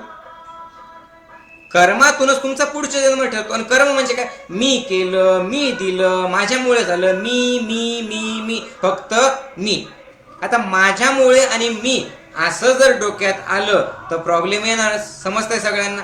मग दोष जर हटला तर प्रवृत्ती हटते. म्हणजे काय? मी हटतो. मग कर्म करत नाही का? तुम्ही बसून राहता का? झोपून राहता का? नाही, तुम्ही कर्म करतात, पण ते कर्म करताना मी केलं हा भाव आपोआप निघून जातो. म्हणजे जे पुन्हा गीतेत सांगितलेलं आहे, अकर्म राहून कर्म करा, अकर्त्याचा भाव ठेवून कर्म करा, निष्काम कर्म करा. मग जर मी काही केलंच नाही, आपण पुन्हा शिबिरात जे शिकलो की मी काही करतच नाहीये, सगळं आपोआप होऊन जातं. काम नाहीच आहे, बस खेळ. कळतंय का? न्यायदर्शन खेळवतंय तुम्हाला, सांगतंय तेच, पण सरळ जेवायचं नाही, हे उलट. बरोबर आहे? पण हे खूप खूप जबरदस्त आहे. जर तुम्हाला इंटरेस्ट असेल ना, तर बघा काय काय विचार करू शकतात. तुम्हाला मी एवढ्या सोप्या शब्दात सांगतोय, तरी तुमचं डोकं कसं खराब होतंय बघा. याच्यातून त्याच्यात, त्याच्यातून त्याच्यात, त्याच्यातून त्याच्यात, त्याच्यातून त्याच्यात, आपल्या मेंदू मधल्या न्यूरॉन सारखं आहे. अनुबॉम्ब तयार करतात पहिल्यांदा 3च आहे, 3 मधून 9, 9 मधून 70, 70 मधून 81, 81 हे असे असे जे आहेत ना, ते तसे ते वाढत जातात. तसे न्यायदर्शन असं असं पसरलेलं आहे की ते इतकं अद्भुत आहे की त्याचा किती अभ्यास करा. जशी सागराची खोली मोजू शकत नाही, तसं त्याचं सुद्धा आहे की नाही? मजा आहे की नाही? येते की नाही मजा? बोला. कसं आहे बघा. काय सांगितलं मी तुम्हाला? सत्य ज्ञान घेतलं की मिथ्या ज्ञान हटतं, मिथ्या ज्ञान हटलं की काय होतं? दोष निघून जातो. दोष म्हणजे काय? राग, द्वेष आणि मोह. ते निघून गेलं की मी केलं, मी करतोय हा भाव राहील का? नाही. मग मी केलं तर पुढचा जन्म, कारण मी आहे तर पुढचा जन्म आहे. मी नाहीच आहे, मी शून्य आहे, मी कोणीच नाहीये. अनन्य भावाने परमेश्वराला शरण गेलो, तो करून घेतोय माझ्या हातून. मग आता काय झालं? अकर्म. आता अकर्म जर झालं म्हणजे कर्म करायचं, पण कर्त्याचा भाव जर विलीन झाला, काम केलं पण मी करतच नाहीये. जसं ज्ञानेश्वर माऊलींनी एवढी मोठी ज्ञानेश्वरी लिहिली, जसं ज्ञानेश्वर माऊलींनी चांगदेवाला 65 ओव्या दिल्या, चांगदेव 65 लिहिली, जसं चांगदेवांनी त्याला पत्र रिकामं पाठवल्याच्या नंतर ज्यावेळेला ते सांगितलेलं होतं की हे पत्र आहे तुला पाठवलेलं, आणि यांनी त्यांना ते पत्र लिहिलं 65 ओव्या, किंवा पसायदान लिहिलं ज्ञानेश्वर माऊलींनी. पण ते सगळं करताना ज्ञानेश्वर माऊली काय सांगतात की हे सगळं करून घेतलं कुणी? माझ्या गुरूंनी. कोण आहे माझा गुरु आणि मी कोण आहे? निवृत्तीचा दासू, मी निवृत्ती दास आहे. मग आता निवृत्ती महाराजांनी त्यांच्या मोठ्या भावानी सांगितलं होतं का मला सांगा ज्ञानेश्वर माऊलीला, हे चल माझं नाव लिही, जसं आपण पत्रिकेत टाकतो, चल माझं नाव लिही पत्रिकेत, व्यवस्थापक बाबूराव, चल टाक, आणि त्याच्या बायकोचं नाव बबली टाक, चल. जर ते नाही टाकलं तर मी लग्नालाच येणार नाही, व्यवस्थापक टाक, असं निवृत्तीनाथांनी सांगितलं होतं का हो ज्ञानेश्वर माऊलींना की चाल टाक माझ्या पत्रिकेत नाव टाक, म्हण तू स्वतःला निवृत्तीदास हो? नाही. ज्ञानेश्वर माऊली, संत ज्ञानेश्वर माऊली अकर्म राहून कर्म करायचे, कर्त्याचा भावच नव्हता. मी नाहीच, मी नाहीच. मग ही ज्ञानेश्वरी तुम्ही नाही लिहिली का माऊली? लिहिल्या गेली माझ्यातून. मी केवळ एक निमित्त मात्र, एक कुणाच्या आशीर्वादाने? सद्गुरूंच्या आशीर्वादाने. कोण? निवृत्तीदास, निवृत्तीचा मी दास. समजतंय? हे किती अद्भुत आहे बघा. जर तुमचे रोजचे काम असे झाले तर तुमचा सगळा थकवा कशामुळे माहिती? मी करतोय, मी करतोय तेच काम, तोच स्वयंपाक, तेच चालणं, तेच प्राणायाम, तोच व्यायाम, तोच सत्संग ऐकणं, मी करतच नाहीये. तो माझा गुरु, तो परमात्मा माझ्यातून करवून घेतोय. मी कुणीच नाहीये. आपोआप तुम्ही लहान होतात, तुमच्या चेहऱ्यावरती स्माईल येतं, तुम्हाला आनंद मिळायला लागतो, तुम्हाला त्या स्वयंपाकात मजा यायला लागते. का बरं? अरे मी कुठे करतोय, मी एक निमित्त मात्र आहे, आणि माझ्या एका निमित्त मात्र असण्याने 4 लोकांची भूक भागते. मी किती देऊन किती नाही, असं त्या गृहिणीला होईल. समजतंय? मी केवळ एक निमित्त मात्र आहे. मी तर काही नॉलेज देत नाही, एवढी कुठे माझी पात्रता की हे नॉलेज मी तुमच्यापर्यंत पोहोचावं, पण मी केवळ एक निमित्त मात्र आहे, आणि तो परमात्मा माझ्या थ्रू माझ्याकडने करून घेतोय. आणि या माझ्या निमित्त मात्राने या सगळ्या लोकांना जे आता ऐकतायत यांना ज्ञान मिळतंय, आणि या ज्ञानातून ते त्यांच्या अज्ञानातून मुक्त होत आहेत, आणि त्यांना सुद्धा जीवनात बदल होतोय. याचा आनंदच किती मोठा आहे बघा. कसा आहे तो आनंद? आनंद सांगू शकत नाही. माझ्या डोळ्यात बघा, माझ्या चेहऱ्याकडे बघा, आपोआप तुम्हाला जाणवणार.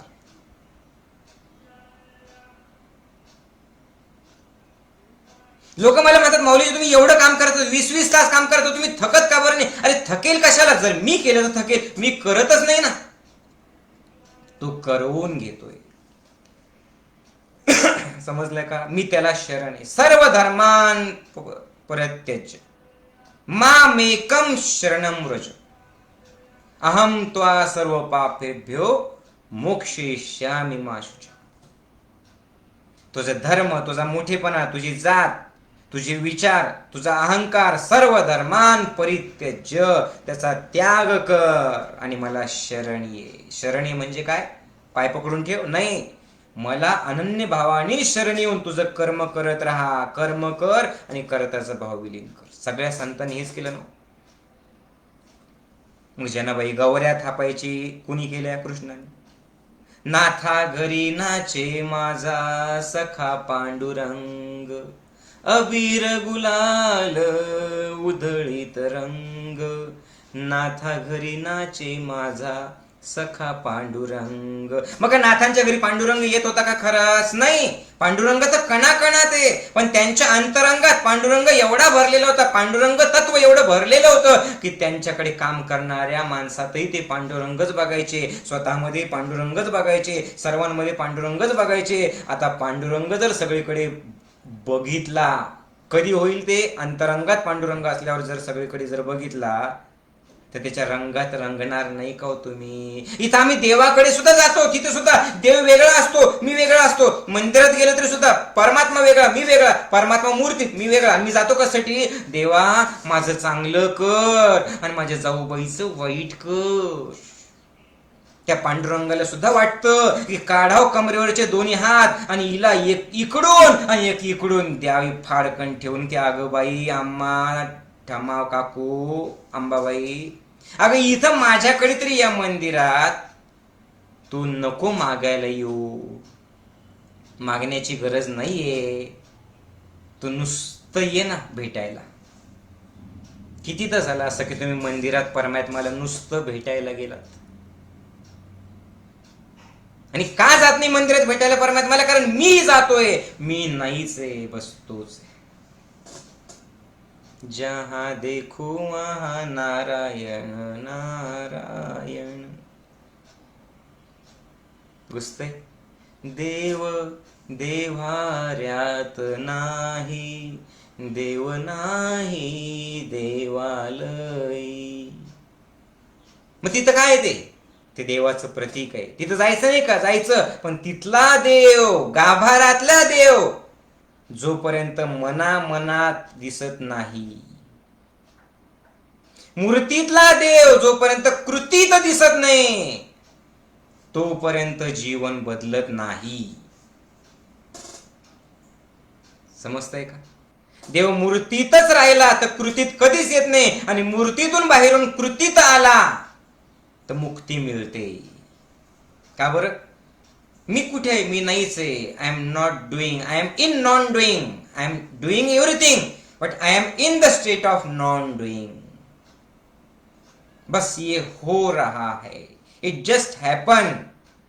मैं बोल नहीं रहा हूं.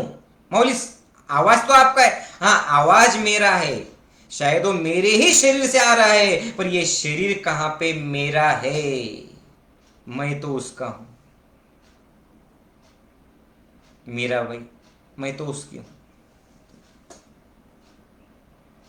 समजतंय? कर्म करायचं, पण ते कर्म, अरे मी कुठे करतोय? माझ्या कर्मातच कामाचं रूपांतर रामात झालं की जीवन बदललं. काम काम नाहीच आहे, काम राम झाला म्हणजे कामातच परमात्मा आहे. कळतंय? विठ्ठला तू वेडा कुंभार, गोरा कुंभार. काय करायचं? कामधंदे सोडले त्यांनी हे न्यायदर्शन सगळं कोळून पिलेलं होतं. सगळं कर्म करायचं. चाक फिरतय, तुडवतय माती, पण कुठे? मी नाहीच आहे. कोण आहे? पांडुरंगच आहे. कशात? मातीत, चाकात, सगळीकडे तोच आहे. सगळे संतांनी हेच केलं होतं. कांदा मुळा भाजी अवघी विठाई माझी. कुठे सोडलं त्या सावतामाळ्यांनी काम? काय करत राहिले? कर्म करत राहिले. कुठे तुझा परमात्मा? कांदा मुळा भाजी अवघी विठाई माझी. कांद्यात, मुळ्यात, भाजीत, त्या खुरपणीत, त्या चारी करण्यामध्ये, त्या पाटामध्ये, त्या पाणी देण्यामध्ये, जिकडं तिकडं रोम रोम में वही है. समजतंय? सास सास में सुमिरन करता, सगळीकडे तोच आहे. माझ्या श्वासातही तोच आहे. हे कधी शक्य आहे? बोलत रहा, ये क्या चल रहा है अपना? प्रवृत्ति जब खत्म हो जाएगी. प्रवृत्ति का मतलब क्या? प्रवृत्ती म्हणजे काय? मी करतोय, मी करतच नाही, सगळं काही तो करतोय. कळतंय न्यायदर्शन किती महत्वाचं आहे? आणि हे ऑलरेडी आपल्या शिबिरात सगळं झालेलं आहे बरं का. फक्त शिबिरात कसं झालेलं आहे, आ आ ई उ हसत खेळत झालं ना, त्याच्यामुळे कदाचित ते कळालं नसेल. ज्यांनी ज्ञानयोगाचं शिबिर केलेलं नाही, हे सगळं अनुभवण्यासाठी तुम्ही अगोदर ज्ञानयोगाचं शिबिर करा. आता 9 ऑक्टोबरला ऑनलाईन शिबिर आहे, त्याच्या पुढे पण 20 ऑक्टोबरच्या नंतर शिबिर आहे. कंटिन्यू शिबिर असतात. आपलं 10 एकरचा चैतन्यवनाचा जो परिसर आहे अतिशय सुंदर असा, लाखो लोक जोडलेले आहेत. तुम्ही सुद्धा जोडल्या जा. कारण शिबिर म्हणजे काही ध्यान प्राणायामाचं शिबिर नाहीये. हे मीला जाणण्याचं, मीला विसरण्याचं, आणि मी पासून तर त्याच्यापर्यंत, कुणापर्यंत? परमेश्वरापर्यंत. एकत्वाचा भाव, शून्यावस्थेचा भाव, आनंदातून उत्साहातून प्रत्येक काम शून्यावस्थेत करण्यासाठी ज्ञानयोगाचं शिबिर आहे. ज्ञानयोगा शिबिर केली की रोग राहूच शकत नाही. जर जोडल्या गेलं माऊलीशी रोग राहूच शकत नाही. का बरं? रोग सुद्धा शरीराला आहे. शरीर कधी आहे? मी आहे, माझं शरीर आहे म्हटलं की रोग आला. मी नाहीच आहे तर रोग येतील कशाला हो? कळतंय? Are you getting my point? मग ज्या वेळेला प्रवृत्ती संपते, म्हणजे मीपणा संपतो, आपोआपच पुढचा जन्म घ्यायची गरज नाही, झाला मोक्ष.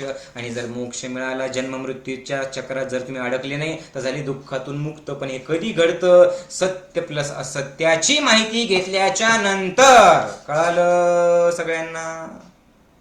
मग कशी घ्यायची सत्याची आणि असत्याची माहिती? प्रमा आणि अप्रमेयची माहिती कशी घ्यायची आहे आपल्याला? तर सुनो फिर से गाव वालो.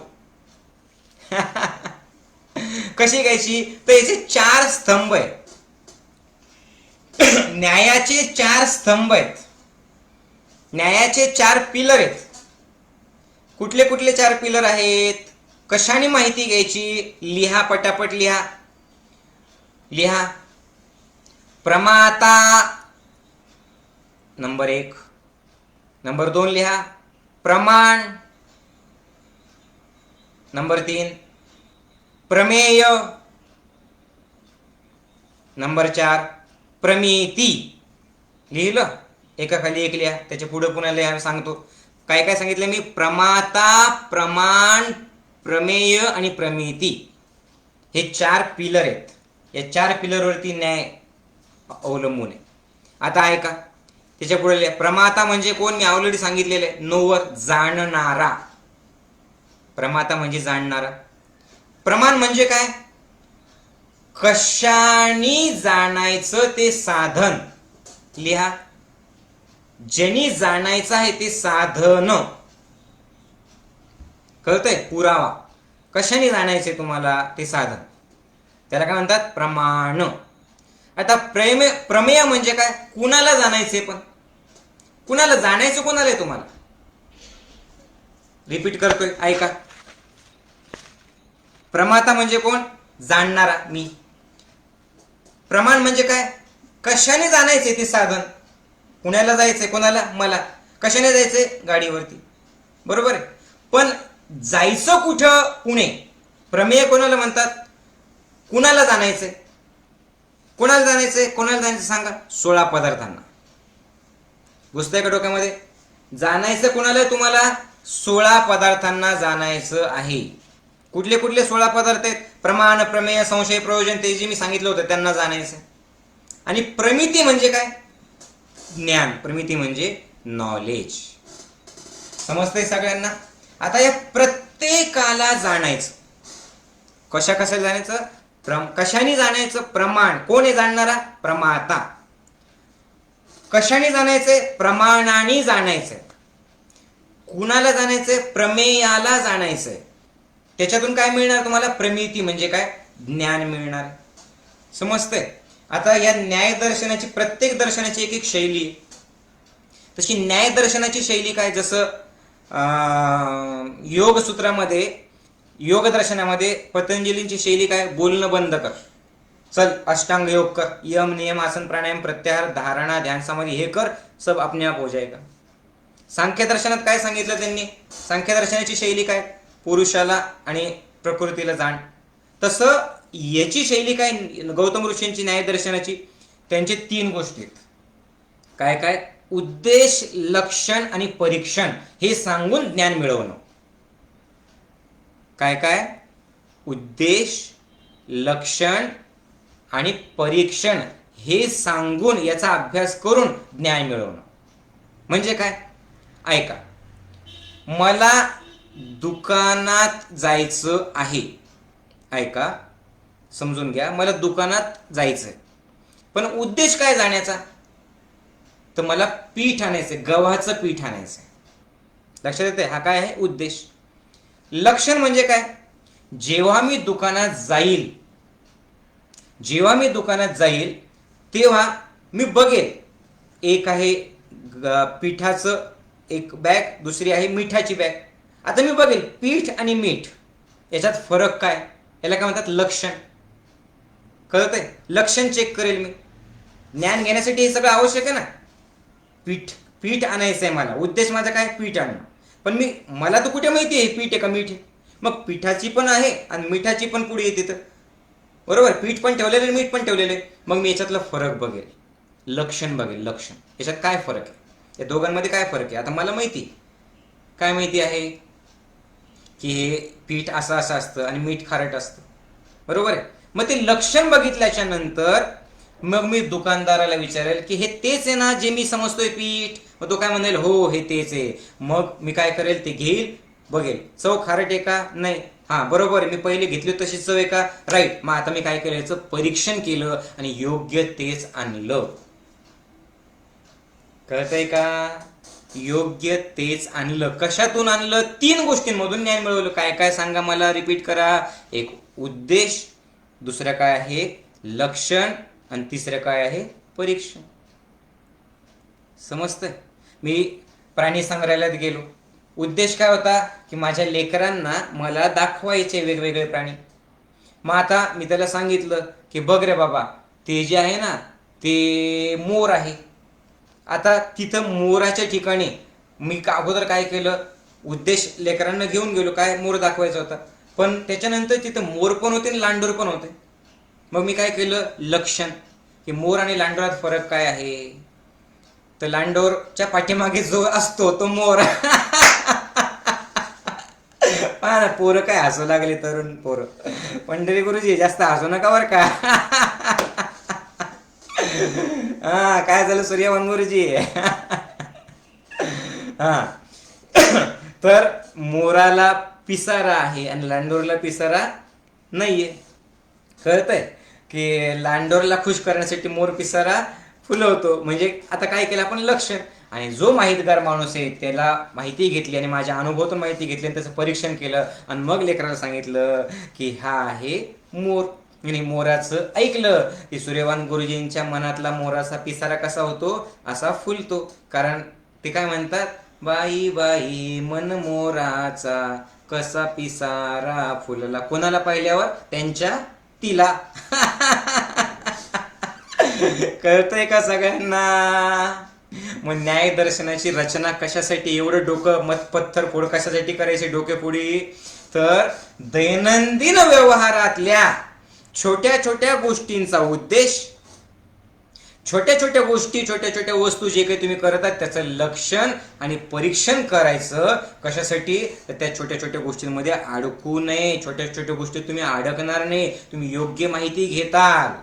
आणि हे सगळं ऐका, अद्भुत काय, हे सगळं जे ना 528 श्लोक, 5 अध्याय, त्याच्यातले 2-2 टप्पे, 2-2 त्याच्यातले भाग, हे सगळं गौतम ऋषींनी फक्त 10 दिवसात लिहून काढलं होतं, 10 दिवसात. OMG. आणि हे 10 दिवसात जे लिहिलं त्याचा अभ्यास आपण आयुष्यभर केला तरी सुद्धा कमीच आहे.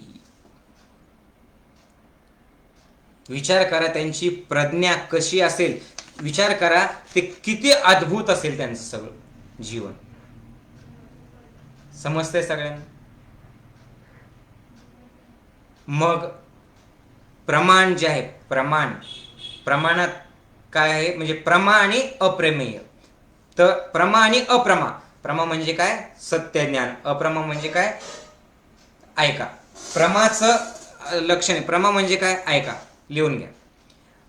अनुभव ज्ञान, तुमचा जो अनुभव ज्ञान आहे, 4 गोष्टी कुठल्या कुठल्या सांगितल्या होत्या मी तुम्हाला. प्रमाता, प्रमेय, प्रमाण आणि प्रमिती. तर प्रमाता, प्रमेय आणि प्रमाणाने जर ते अनुभव ज्ञान सिद्ध झालं तर त्याला काय म्हणतात, निश्चित झालं तर त्याला म्हणतात प्रमा. आणि अनुभव ज्ञान प्रमाता, प्रमेय आणि प्रमाणाने जर संशययुक्त असेल तर त्याला म्हणतात अप्रमा, म्हणजे अनिश्चित ज्ञान. हे समजण्यासाठी ते डोक्यात फिक्स करा. प्रमाता म्हणजे काय, प्रमाण म्हणजे काय, हे डोक्यात फिक्स ठेवा. हे डोक्यातूनही जाऊ द्यायचं नाही. प्रमाता म्हणजे कोण, जाणणारा. प्रमाण म्हणजे कोण, ज्यांनी जाणायचे ते साधन. प्रमेय म्हणजे काय, कुणाला जाणायचे ते. तर ते प्रमाता, प्रमेयाने जर सिद्ध झालं नॉलेज तर काय आहे, प्रमा. नाही सिद्ध झालं अप्रमा. मग प्रमा म्हणजे काय, प्रमाचं लक्षण काय, सिद्ध ज्ञानाचं लक्षण काय, निश्चितता, म्हणजे फिक्स. यस, हे तेच आहे. समजतंय, हे पीठच आहे. लक्षण काय आहे त्याचं, यथार्थता. यस, आता झालं, दोषरहित ज्ञान हे सगळं. याचा उपयोग आता मी करू शकतो. कळलं? आणि प्रमाता, प्रमेय आणि प्रमेयाने जर अजून संशययुक्त आहे तर तुम्ही त्याचा उपयोग करू शकता. की अरे पीठ आहे का, मला माहिती नाही, फिक्स नाही, याचं उगीच काही जर दुष्परिणाम झाला तर, म्हणजे अजून ते संशययुक्त नॉलेज. बरोबर. संशययुक्त ज्ञान कशामुळे आहे, तर त्याच्यात 3 गोष्टी आहेत. एक संशय, भ्रम आणि तर्क. संशय, मन दोघांमध्ये डुलत राहतं, हे असेल की नसेल, करू की नको, करू की नको. म्हणून हे अजूनही तुमच्या डोक्यात ज्ञान घेतल्याच्या नंतर खरं की खोटं, खरं की खोटं असं असेल तर तुम्ही ते वापरू शकत नाही. भ्रम असेल तरी सुद्धा ते ज्ञान चुकीचं आहे. दोरीला जर साप समजलं तुम्ही, किंवा सापाला जर दोरी समजलं तरी सुद्धा तुमच्याकरता ते घातकच. चुकीच्या ज्ञानाला जर सत्य ज्ञान समजलं तरी ते प्रॉब्लेमच आहे ना. भ्रम म्हणजे काय, हेलोजिनेशन म्हणजे काय. मुन्नाभाईला दिसला होता बघा गांधीगिरीमध्ये, लगेरो मुन्नाभाई पिक्चर बघितला. मुन्नाभाईला गांधीजी दिसत होते, म्हणजे गांधीजी होते का, ते हेलोजिनेशन होतं. हे ज्ञान किती म्हणजे सूक्ष्म आहे बघा, म्हणजे तुमचं डोकं पण ठिकाणावरती करतं. समजतंय का, की मला भूत दिसलं, मला भूत दिसलं. अरे जाणून घे, भूत दिसू नाही शकत, भूत मुळात नसतं. तो तुझा चेहरा आरशात बघितला असेल बाळा, ते दिसतंय भूतासारखा. पण जर तू त्या नसलेल्या भूताला तुझ्या डोक्यात ठेवलं तर लोक पागल होतात की नाही. बघा, हे नॉलेज कुठे कामाला येते समजतंय का तुम्हाला. मती, भ्रम, हा भ्रम काढून टाका. अप्रमा, त्याला जाणून घ्या की तू जे जाणलेलं आहे ते अप्रमा आहे, ते प्रमा नाहीये. तुझे जाणलेले ते भ्रम येतो तुझा, ते खरं नाहीये, ते सत्य नाहीये. असत्याचं दर्शन कशासाठी आहे, की जे तू जाणलं ते असत्य. अंगात देव आला, आता अंगात असा देव येत असतो का अंबाबाई. आणि देव आल्याच्या नंतर एखादा देव असं सांगत नाही हो तुम्हाला की चल तुझ्या अंगात देव आला ना, देवाने सांगितलं पूर्ण सगळा तो मंदिराचा परिसर झाडून काढ, असं करत नाही हा भामटा. पण मग देव त्याला आला, त्याला 4 लोकांना ते ऐकत नाही का बरं, ते भ्रमाला सत्य समजलेलं असतं. कळालं का. सगळ्या संतांचं ज्ञान जर घेतलं त्यांना कळेल, देव अंगात येत नसतो, देव कृतीतून दाखवायचा असतो. समजते. ओके. तर हे आहे अप्रमा. आता प्रमा काय आहे, तर 4 गोष्टी मी सांगितल्या. प्रमाता, प्रमेय, प्रमाण आणि प्रमिती. आता लक्षपूर्वक आहे का? आता प्रमाण जे प्रमाण, आता मी बाकीचं पुढचं 16 टप्पे 16 पदार्थ घेणार नाहीये. मी फक्त एक 5 मिनिटाच्या आत तुम्हाला प्रमाणाविषयी सांगणार आहे आणि प्रमाणाविषयी सांगून मग मी थांबणार आहे. पुढचं आपण बघणार नाहीये. मी फक्त याच्यात तुम्हाला कल्पना देतोय. 16 विषयांचा अभ्यास आपण करणार नाहीये, एवढं लक्षात घ्या. तर तुम्हाला जर इंटरेस्ट असेल तर आपण त्याच्यावरती नंतर सत्संगमाला घेऊयात. पण हे जे नॉलेज आहे, हे नॉलेज जे आहे, हे नॉलेज सत्याला आणि असत्याला जाणण्यासाठी आहे. याच्यातून काय होतं? या ज्ञानाला जाणल्याने तुमची बुद्धिमत्ता वाढते, याच्यातून तुमची निर्णय क्षमता वाढते, याच्यातून वाद टळतो, याच्यातून काय बोलायचं ते कळतं, यातून ध्येय कसं गाठायचं ते कळतं, याच्यातून सावधता येते की कसं सावध राहायला पाहिजे आपलं जीवन जगत असताना. हे बुद्धीला तल्लख करतं हे ज्ञान. आता आपण फक्त एका गोष्टीबद्दल बघूयात आणि थांबूयात आपण इथे. आपल्याला काय बघायचं आहे की जे प्रमाण आहे, प्रमाण. आता हे प्रमाण जे ते प्रमाणात सुद्धा प्रमाण आहे, बरोबर, पुरावा आहे, पण तो पुरावा कशातून घ्यायचा? तर प्रमाण 4 प्रकारचं आहे. आता हा पॉईंट एवढाच मी क्लिअर करणार आहे आणि मग ते 16 पदार्थ जे मी तुम्हाला सांगितले, प्रमाण, प्रमेय, संशय, प्रयोजन, दृष्टांत, सिद्धांत, अवयव, तर्क, निर्णय, वाद, जल्प, वितंडता, हेत्वाभास, छल, जाती आणि निग्रह स्थान, हे 16 पदार्थ जे मी तुम्हाला सांगितले याच्याविषयी मी काहीही सांगणार नाही. मी आत्ता तुम्हाला फक्त प्रमाण आणि प्रमेय याच्याविषयी तुम्हाला सांगणार. ओके. मग आता हे जे प्रमाण आहे, हे प्रमाण 4 प्रकारे तुम्ही पुरावा देऊ शकता. कुठले कुठले? सांख्यदर्शन आहे, त्याच्यातलं थोडंसं झालेलं होतं, पण हे वेगळं आहे. काय काय आहे? प्रत्यक्ष लिहा. प्रत्यक्ष, अनुमान, उपमान आणि शब्द. लिहा पटापट. प्रत्यक्ष, अनुमान, उपमान आणि शब्द हे काय आहे? जाणण्याचे 4 प्रमाण आहेत कुठल्याही वस्तूला. म्हणजे कसं? ऐका. प्रत्यक्ष म्हणजे काय? तर मी माझ्या डोळ्यांनी बघितलं. सांख्यदर्शनात हे बघितलं होतं बरं का. सांख्यदर्शनात काय आहे? प्रत्यक्षावरती जोर आहे. पण न्यायदर्शन जे आहे ते न्यायदर्शन म्हणतं की प्रत्यक्ष डोळ्यांनी तुम्ही बघितलं याचा अर्थ ते खरंच आहे आणि तुम्ही डोळ्यांनी बघितलं म्हणजे तुम्हाला माहिती कळाली असं नसतं. न्यायदर्शनामध्ये अनुमानावरती जोर आहे. जे न्यायदर्शन आहे ते न्यायदर्शनात अनुमानावरती जोर आहे. त्यांनी काय सांगितलं? प्रत्यक्ष, नुसतं प्रत्यक्ष पाहिलं म्हणजे तुम्ही सत्याची माहिती घेतली असं नाही. प्रत्यक्ष प्लस प्रमाण प्लस उपमान प्लस शब्द हे सगळं जर असेल तरच जाणतं आणि हे तुम्हाला खूप मदत करणार आहे जीवनामध्ये. आता हे लक्षपूर्वक ऐका बरं का. म्हणजे कसं सांगतो. प्रत्यक्ष म्हणजे काय? ऐका लक्षपूर्वक. डोळ्यांनी पाहणं. पण तुम्ही डोळ्यांनी पाहिलं म्हणजे ते खरंच आहे का, खरंच असेल का असं नाहीये. समजतंय? तुम्ही डोळ्यांनी पाहिलं पण त्या डोळ्यांनी जे पाहिलं त्याला अनुमान लागतं तर ते खरं ठरतं. उदाहरणार्थ, जर मी तुमच्या समोर मी 4 शब्द लिहिले आणि ते 4 शब्द जे चायनीज भाषेतले असतील, इथं मी लिहितोय 4 शब्द, काहीतरी मी लिहितोय. आता हे 4 शब्द जे मी तुम्हाला लिहिले इथे, आता हे 4 शब्द लिहिल्याच्या नंतर तुम्हाला दाखवलं की हे बघ रे बाबा, हे 4 शब्द आहेत. आता तुम्ही प्रत्यक्ष पाहिलं 4 शब्दांना, तुमच्या डोळ्यांनी पाहिलं. प्रत्यक्ष म्हणजे काय? डोळ्यांनी पाहणं. पण तरी सुद्धा त्याची माहिती मिळाली का तुम्हाला? नाही. का बरं? कारण तुमच्या अनुमानातच ते नाही. अनुमान अनुभवातून ठरतो. तुम्ही ते शिकलेलेच नाही. समजतंय? मग पूर्ण ज्ञान मिळालं का तुम्हाला? नाही. याच्या ऐवजी मी माझ्या इथे लिहितोय 1 2 3 4 आणि तो कागद तुम्हाला दाखवतो. बघा इकडे. आता जर याच्यावर 1 2 3 4 लिहिलेला असेल, तुम्ही प्रत्यक्ष डोळ्यांनी बघितले, पण आता तुम्ही सांगू शकता की नाही हे काय आहे? समजतंय? का सांगू शकतात?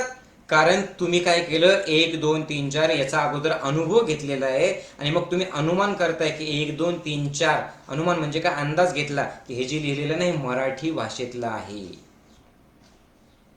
समजतंय? प्लस तेवढंच नाही, उपमान म्हणजे काय? तुलना करणं. तुलना ही इंग्लिश आणि मराठी याच्यात काय फरक आहे, त्याची तुलना करणं. आणि प्लस शब्द. शब्द म्हणजे काय, जे कोणी ऑथोराइज लोक आहे त्यांनी सुद्धा हेच सांगितलेलं आहे का की हे 1 2 3 4 आहे. हा, मग मग हे सगळं म्हणजे काय काय डोळ्यांनी पण पाहिलं, तुमच्या अनुभवातून तुम्ही काय केलं, अंदाज पण लावला, तुम्ही इंग्लिश आणि मराठीची तुलना पण केली, आणि ऑथोराइज जो माणूस आहे ज्याने सांगितलं की हा हेच ते आहे, त्याने जाणलेलं आहे, त्याच्यावरती सुद्धा तुम्ही विश्वास ठेवला, आणि मग तुम्हाला खरं ज्ञान मिळालेलं आहे. समजतंय सगळ्यांना? उदाहरणार्थ, इधर देखो, हे बघा, हे आता मी तुम्हाला हे दाखवलं, चला हे काय आहे सांगा. आता मी प्रत्यक्ष पाहिलं, लक्षात घ्या, पाहिलं तुम्ही प्रत्यक्ष, पण प्रत्यक्ष पाहिलं तरी सुद्धा तुम्हाला नॉलेज मिळालं का? नाही.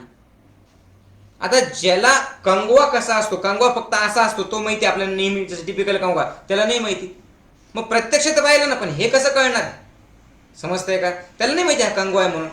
मग ज्या वेळेला जर हे माहितीच नसेल हा कंगवा आहे, तर काय करायचं? अनुमान लावायचं. अनुमान, की हे जे दिसतंय, मी असं एका ठिकाणी बघितलेलं होतं आणि त्यांनी काय केलेलं होतं, हे असं असं करताना मला दिसलं होतं, याचा अर्थ हा कंगवा आहे, पण हा वेगळ्या पद्धतीचा कंगवा आहे. बरोबर आहे? मग काय केलं, तुलना केली, की हा कंगवा पण असंच, हे लाकूड आहे का? नाही. मग लाकडाची आणि या कंगव्याची तुलना केली, आणि तुलना करून कळलं की लाकूड नाही.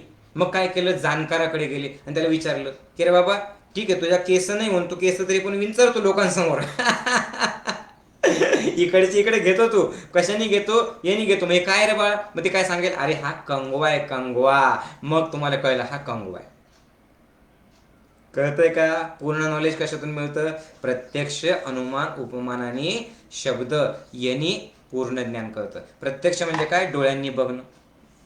पण डोळ्यांनी बघणं बरोबर आहे, डोळ्यांनी तुम्ही पाहिलं, पण डोळ्यांनी पाहिलं तरी सुद्धा पूर्ण ज्ञान मिळेल का? नाही. अनुमान. अनुमान म्हणजे काय, अंदाज. उदाहरणार्थ, आता तुमच्या समोर नाही येते, पण समजा मी पहिल्यांदा चैतन्यवनात गेलेलो आहे.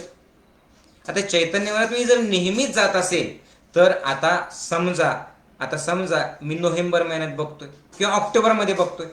आता ऑक्टोबर सुरू झाला, मग आता मला इथं बाहेर ऊन दिसतंय आणि मी तिथं गेलेलो आहे, कुठे, चैतन्यवनात, आणि मला माहिती तिथलं वातावरण कसं आहे. मी इथून अनुमान लावला, मी प्रत्यक्ष बघितलं नाही पण अनुमान लावला की चैतन्यवनात सध्याला इतकं ऊन नसेल. का बरं? कारण तिथे हजारो झाड आहेत 10 एकर वरती. बरोबर आहे? मग तिथं गेल्यावर मला कळेल काय, की अरे तिथं खरंच तिथं इथल्यापेक्षा थंड आहे, पण थंड आहे मला इथंच कळालं. कशामुळे? मी अगोदर गेलेलो आहे. म्हणजे अनुमान कशातून करतो आपण? अगोदरच्या अनुभवातून आपण अनुमान करतो. समजतंय सगळ्यांना? यस.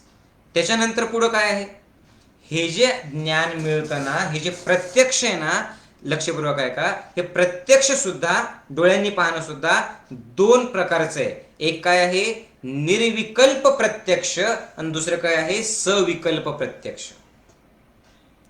समजतंय? एक आहे निर्विकल्प प्रत्यक्ष आणि दुसरं आहे सविकल्प प्रत्यक्ष. म्हणजे कसं, समजा आता निर्विकल्प म्हणजे काय, तर वस्तूंशिवाय म्हणजे काय, की आता मला हे दिसलं म्हणून मी याला काय म्हणतोय, पेन आहे. बरोबर आहे? पण आता पेन आहे एवढं मला दिसलं, पण याच्यात कांडी आहे की नाहीये, ती लाल आहे की ती कशी आहे, हे पाहण्यासाठी मला त्याला उघडून बघावं लागणार आहे. बरोबर आहे? मी डोळ्यांनी पाहिलं, आता नीट आहे का बरं का, निर्विकल्प सविकल्प म्हणजे काय. मी डोळ्यांनी पाहिलं, पण आता हे नुसतं डोळ्यांनी पाहणं म्हणजे प्रत्यक्ष. पण डोळ्यांनी पाहिलं म्हणजे जाणलं का हो? नाही जाणलं. का बरं?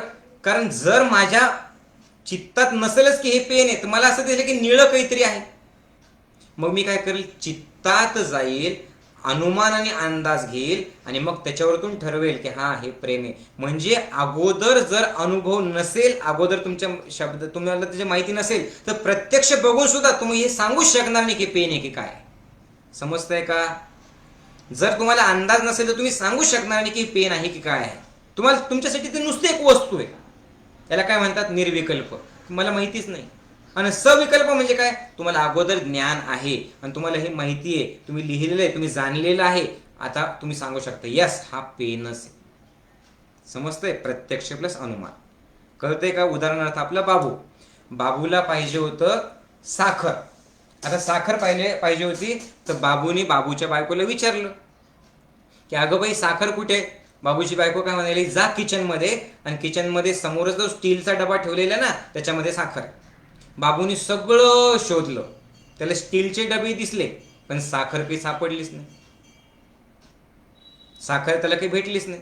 त्याला स्टीलचे डबे दिसले, कारण सगळे स्टीलचे डबे होते, पण साखरेचा डबा त्याला दिसलाच नाही, कारण त्याला अनुभव नव्हता. ते पुन्हा बायकोकडे आले, म्हणजे अगं मी अर्धा तास शोधला पण साखरेचा डबा काही सापडलाच नाही. बायको म्हणते डोकं आहे का तुम्हाला? किती सोपं आहे, अहो ज्याच्यावरती मीठ असं लिहिलेलं ना त्याच्यात साखर आहे. आता बाबूने घेतलं डोक्यावरती हात मारून. आता ज्याच्यावर मीठ असं लिहिलेलं आहे त्याच्यात साखर आहे, हे काय आहे? सविकल्प. बायकोला माहिती होता, अनुभव होता, पण आता ही बायकोशी वाद घालू शकतं का? आता यांनी तर बघितलं सगळं, पण याला काय माहिती की मीठ लिहिलेल्यामध्ये साखर टाकलेली बायकोने. समजतंय का तुम्हाला? म्हणजे प्रत्यक्ष प्लस अनुमान. दुसरं काय? उपमान म्हणजे काय? तुलना करणं, तुलना करून समजून घेणं. बरोबर आहे की आता हा पेन आहे बघा, हे 2 पेन आहेत, पण तुलना करणं. आता बघा हे 2 पेन आहेत. आता हे जे पेन आहेत 2, एक लाल आहे आणि एक निळा आहे. मग आता लाल कोणता, निळा कोणता? आता लाल मध्ये बाबूच्या बायको सारखे जर त्याने कांडी टाकली असेल निळी, आणि निळ्यामध्ये कांडी टाकली असेल लाल, बाबू असंच करतो. तर मग काय करायचं? तुलना करायची, लिहून बघायचं. मग लिहून बघितल्याच्या नंतर अनुमान आहे आपला, अंदाज पहिल्यांदा. मग त्या अंदाजातून बघायचं की लाल कोणता, निळा कोणता. बरोबर? त्याच्यातून सुद्धा क्लिअर होतं की नाही. बाबूने त्याच्या मित्रावरती कोर्टात केस दाखल केली. केस दाखल केल्याच्या नंतर कोर्टात त्या विचारलं त्या न्यायाधीशाने की तू याच्यात केस का दाखल केली? तो म्हणाला की यांनी मला 15 वर्षापूर्वी डुक्कर म्हणाला होता. म्हणजे डुक्कर, म्हणजे 15 वर्षापूर्वी तो तुला डुक्कर म्हटला होता, तू आज केस दाखल काबल केली? म्हणे मी डुक्कर आजपर्यंत पाहिलेलंच नव्हतं, आज पहिल्यांदा डुक्कर पाहिलं, नालीत लोळता येते, आणि आता मला कळलं की अच्छा त्यावेळेला तो मला डुक्कर म्हणजे असं म्हटला होता. कळतंय का? मग आता बाबूनी काय केले? तुलना केली की तो आणि मी. आलं त्याचं डोकं झालं खा. तुलना केल्याने सुद्धा ज्ञान मिळतं. बरोबर आहे? आणि सगळ्याच गोष्टी प्रत्यक्ष अनुमानाने उपमानाने मिळत नसतात. काही काही शब्द सुद्धा असतात. म्हणजे काय? जे ऑथोराइज लोक आहे, जे ज्ञानी लोक आहे, त्यांनी लिहून ठेवलेले पुस्तक, त्याच्यावर विश्वास ठेवा. आता पृथ्वी गोल फिरते, तुम्ही बघितली का हो? बघितली का तुम्ही? नाही, पण कुणीतरी जाणत्या सायंटिस्टनी बघून लिहून ठेवलेले की नाही. मग तुम्ही शिकतायत पृथ्वी गोल आहे, तुम्ही करतात रिपीट. का करतायत? कारण ज्यांनी जाणलेलं आहे ना त्याच्यावर विश्वास ठेवा. न्यूटनचा 3rd law, action and reaction is equal and opposite. तुम्ही अनुभव घेतला का त्याचा? नाही घेतला, पण रिपीट करताय की नाही? करताय. का बरं? त्यांनी जाणलेलं आहे. मग दुर्दैव प्रॉब्लेम लोकांचा असा आहे की लोक विज्ञानात लिहून ठेवलेले त्याच्यावर विश्वास ठेवतात, पण जर माऊलीजी सांगत असतील की अरे बाबा तू शिबिर कर, तुला त्याचा फायदा आहे, ते ऐकणार नाही. कोणीतरी सांगतंय अरे तू दारू ढोसू नको, दारू सोड, तू लोकांच्या मध्ये अडकू नको, व्यसनी मित्रांना सोड, तुझे तंबाखू गुटखा सोडून दे, तुला त्याचा आनंद वेगळा मिळेल, कुटुंब सुखी राहील, ते त्याच्यावर विश्वास ठेवत नाही. मग अध्यात्मात सुद्धा असे ऑथोराइज लोक आहेत ना, ते सांगतात की न्यायदर्शनाची माहिती घे, म्हणजे तू जे जाणलेलं आहे. तुम्ही अमेरिकेला गेलेले आहेत का हो? नाही गेलात, पण अमेरिकेत जाऊन आलेल्या माणसाने जर तुम्हाला सांगितलं, काय सांगितलं की अमेरिकेत असं असं आहे, तर त्याच्यावर विश्वास ठेवणार नाही का तुम्ही? ठेवावं लागणार, आणि त्याचा उपयोग होणार नाही का तुम्हाला? होणार आहे. का बरं? कारण जेव्हा तुम्ही अमेरिकेत जाताल तेव्हा हे अनुभव तुम्हाला कामाला येतील. तसंच न्यायदर्शन केव्हा कामाला येतं? न्यायदर्शन कामाला केव्हा येतं? न्यायदर्शन म्हणजे काय आहे? तर तुम्ही जे जाणलेलं आहे, तुम्ही जे ज्ञान घेताय, हे ज्ञान खरं आहे का खोटे? कशासाठी ऐकायचं? रिकामचोट धंदे का बरं करायचे? ते रिकामचोट धंदे नाही. हे कशासाठी ऐकायचं? तर तू जी कृती करतोय ना, राजा माझ्या सोन्या मोत्या अंबादाशो, ही जी कृती करतोय ना तू, ही कृती तू कशातून करतोय? ज्ञानातून करतोय. तुला जर मिथ्या ज्ञान असेल तर चुकीची कृती होईल. नाही, एकाला देव अंगात येतो, एकाला देवाला जाणलं की तो इतरांचा उद्धार करतो. आता दोघांनाही ज्ञान आहे, पण याच्या डोक्यात काय लहानपणापासून ज्ञान घेतलेलं आहे, देव अंगात येतो त्याच्यात त्याचा परिणाम झाला. आणि एकाने काय केलं, खरं ज्ञान घेतलंय की देव अंगात बिंगात नसतो, देव हे तत्व आहे, देवत्व आहे, देव म्हणजे पॉझिटिव्ह ऊर्जा आहे, आणि ती पॉझिटिव्ह ऊर्जा सोबत घ्यायची दुसऱ्यांसाठी कामं करायची. दोघांनाही ज्ञान भेटलं, पण सत्य ज्ञान काय? म्हणजे न्यायदर्शन कशासाठी आहे? आत्मपरीक्षणासाठी. कशासाठी? कोणतं आत्मपरीक्षण? की चेक करत राहा. समजतंय? याच्यात इंटरेस्ट नसेल तर अशोकजींना बघा, करांडे सरांना झोप येते का रे बाप रे, काय मा हे किती डोकं खराब आहे. ते विचार करा, हे तुम्हाला पोहोचवण्यासाठी माऊलीला किती अभ्यास करावा लागेल, माऊलीची झोप कशी उडली असेल. तर हे झोप उडाल्याशिवाय ज्ञान मिळत नाही. पण न्यायदर्शन म्हणजे काय? जाणणं, बोध घेणं की बाबा रे, तू जे करतोय ते योग्य आहे की नाही, तुझी जी कृती आहे ती ज्ञानातून होते की नाही आहे. आणि मग याच्यासाठी आपल्याला ज्ञान घ्यायचं आहे. आणि ज्ञान घेण्यासाठी तुम्ही शांत पाहिजे, शांत असण्यासाठी तुम्ही स्थिर पाहिजे, आणि स्थिर राहण्यासाठी तुमचं शरीर शुद्ध पाहिजे, शरीर शुद्ध राहण्यासाठी आहार शुद्ध घेतला पाहिजे, आहार शुद्ध घेण्यासाठी मी काय खातोय त्याची जाणीव पाहिजे, आणि ती जाणीव ध्यानातून येते, ती जाणीव प्राणायामातून येते. समजतंय? तर खूप काही आहे. आणि पुढचं जे दर्शन आहे ना वैशेषिका, ते इतकं इंटरेस्टिंग आहे की ते झोप लागणार नाही, झोप उडेल वैशेषिकामध्ये. आता काय दिसलेलं, रस्ता दिसलेला आहे की हां या 16 पदार्थांचा अभ्यास कर, पण ॲक्च्युली हे विश्व कसं निर्माण झालं, तुम्ही कशी निर्मिती कशी झाली, त्याला जाणणं, त्या परमाणू तत्व, परमाणूचं ज्ञान, अणुचं ज्ञान, जे पुढचं वैशेषिका दर्शन आहे ना महर्षी कणादांचं, ते पुढच्या आठवड्यात म्हणजे धमाका आहे नुसता, फार जबरदस्त आहे पुढचा आठवडा. आपण पुढच्या आठवड्यात वैशेषिका दर्शन घेऊयात, न्यायदर्शन आपण इथं थांबूयात. पण आता याच्यासाठी आपल्याला काय करायचं आहे, एक छोटंसं ध्यान करायचं आहे की मी जे करतोय ते बरोबर करतोय का, माझं जीवन कसं आहे. कुठलं ध्यान आहे? Awareness meditation. न्यायदर्शनात आपल्याला कुठलं ध्यान करायचं आहे? Awareness meditation. कसं करायचं? तर तुम्ही जशी जिथं बसलेले आहात तिथे पाठीचा काना ताठ ठेवा. आपण अवेअर होऊ म्हणजे काय? आपण जाणीव करून घेऊ. पाठ ताठ ठेवा, हाताची ज्ञानमुद्रा करा, नजर समोर करा, आणि डोळे बंद करा. हे ध्यान सगळ्यांनी करा, पळून जाऊ नका. हे अतिशय अवेअरनेस मेडिटेशन खूप महत्त्वाचं आहे. चला, अवेअरनेस मेडिटेशनसाठी एका ठिकाणी एकचित्त शांत बसा, पाठीचा काना ताठ ठेवा, आणि डोळे बंद करा. डोळे तुमचे बंद करा, नजर समोर आणि डोळे बंद. अवेअर म्हणजे जागरूकता. आता आपल्याला स्वतःप्रती जागरूक व्हायचं आहे. न्यायदर्शनात ज्ञान घेऊन आपण जागृत होतोय, तेच ज्ञान घेऊन आपण काय करूयात? हे अवेअरनेस मेडिटेशन करूयात. आता ज्या वेळेला मी तुम्हाला सांगेल डोळे उघडा, त्याच वेळेला तुम्ही डोळे उघडणार आहात. डोळे बंद.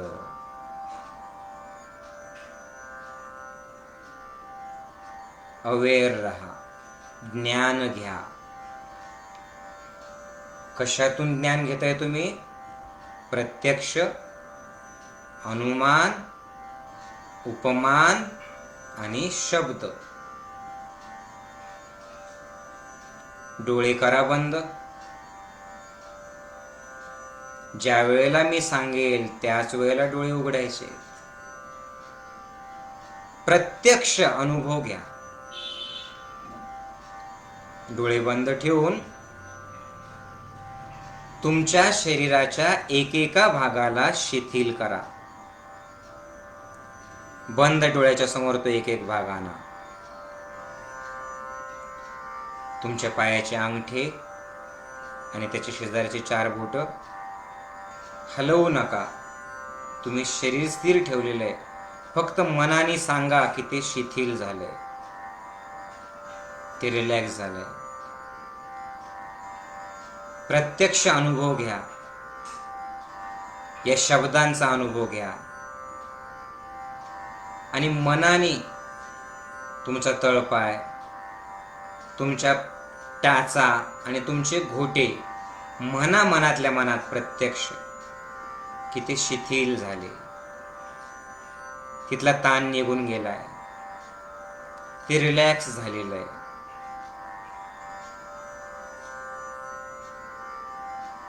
हे ध्यान अनुभवा, म्हणजे न्यायदर्शन कळेल तुम्हाला. आता मनाने बंद डोळ्यांनी हळूहळू हळूहळू तुमची पोटरी, गुडघ्यापर्यंतचा पाय, गुडघ्याचे स्नायू हे शिथिल झाले असं मनातल्या मनात बोला, असं फील करा, अशी जाणीव करून घ्या. तुम्हाला डोळ्यांमध्ये डोळे बंद असताना दिसतंय, ते मनाच्या डोळ्याने तुम्ही पाहताय, तुम्ही प्रत्यक्ष पाहताय डोळे बंद करून की तुमचं शरीर शिथिल होतंय. मांडीचे स्नायू, कमरेचे स्नायू शिथिल झालेले, तुमच्या हाताची ज्ञान मुद्रा, पाठीचा कणा ताठ आहे, छातीवरती कुठला स्थान नकोय, खांदे ढिले सोडलेले आहेत. तुम्ही प्रत्यक्ष सूचना देतायत, पाहतायत, माऊलींचे शब्द प्रत्यक्ष तुमच्या कानावरती पडतायत.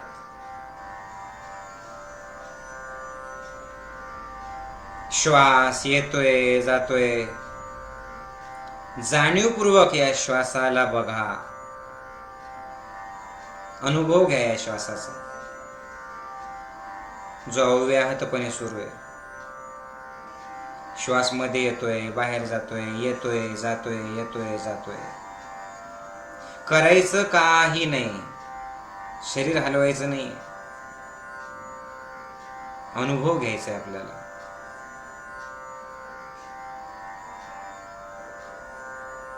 चेहऱ्यावर स्मित हास्य आणि तुमच्या शरीरात येणाऱ्या श्वासाला नुसतं पाहायचंय, जाणीवपूर्वक, वेगळं होऊन.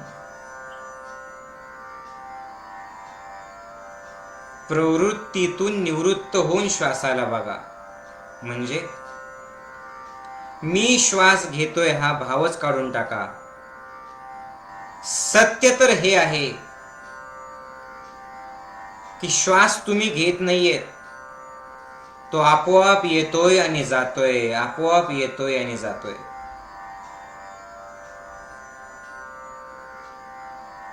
या शरीर रूपी साधनामध्ये, या शरीराचं जे इंधन आहे श्वास, ते आपोआप येतंय जातंय, येतंय जातंय.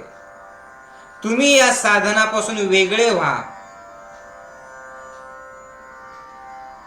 आणि जसं गच्चीवरतून आपण खाली बघतोय तसं या शरीराला थोडंसं वर जा शरीराच्या, आणि बघा तुमच्या शरीराला, ते शरीर स्थिर आहे,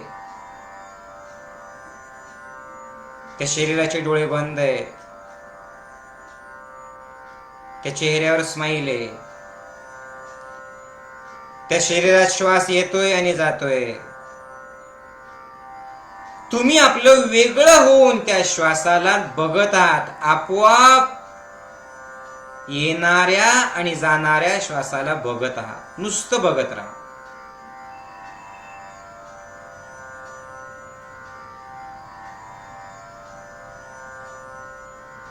बघत राहा. विचार आले की त्यांना सोडून द्या. जाणीव ठेवा, अवेअर व्हा विचारांप्रती. स्वतःहून नवीन विचार निर्माण करू नका.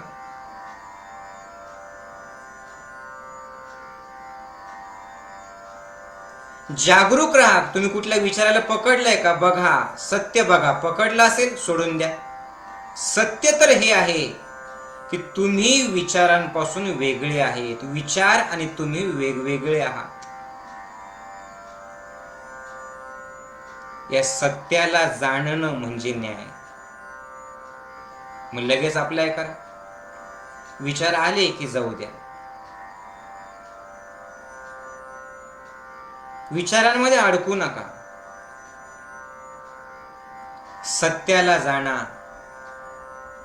की विचार म्हणजे तुमच्या मनाच्या पडद्यावरती उठणारे तरंग. जसा एक खडा टाकला की एका खड्यातून 1000 तरंग निर्माण होतात. तसं मनात एक विषय आणला की त्याच्यातून हजार तरंग निर्माण होतात. मग तुम्ही त्या विषयापासून वेगळे व्हा. तरंग आपोआप शांत होतील, बंद होतील. तुम्ही मनामध्ये विषय टाकूच नका. आला की सोडून द्या. न्याय दर्शनाचं ध्यान करतोय आपण. सत्याला जाणणं की तुम्ही विचार नाहीये. तुमच्या मनामध्ये वाघाचं चित्र आलं ते गेलं निघून, कारण तो विचार. तुमच्या मनातला संशय, तुमच्या मनातली भीती, तुमच्या मनातला फोबिया, कुणाला उंचीची भीती वाटते, कुणाला सर्वांसमोर बोलायची भीती वाटते, कुणाला मरण्याची भीती वाटते. एकदा बघा डोळे बंद ठेवूनच, आत्ता आहे तसं काही नाही, याचा अर्थ ते असत्य, ते मिथ्या ज्ञान आहे. आत्ता लगेच सोडून द्या, द्या सोडून त्याला आणि भयमुक्त व्हा. सोडून द्या ती भीती. अकर्म मी करतच नाहीये. सत्य ज्ञानाला बघा की ना तुमचा जन्म होतोय, ना तुम्ही मरताय. तुम्ही अगोदरपासून आहेत, तुम्ही शेवटपर्यंत राहणार आहे.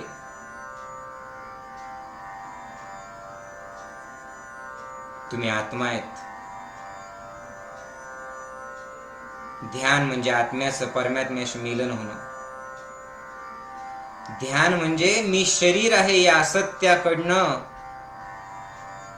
न्यायाला सोबत घेऊन प्रत्यक्ष अनुमान, उपमान, शब्द यांच्या सहाय्याने या शरीरातून मुक्त होणं, अनुभव घ्यायचा.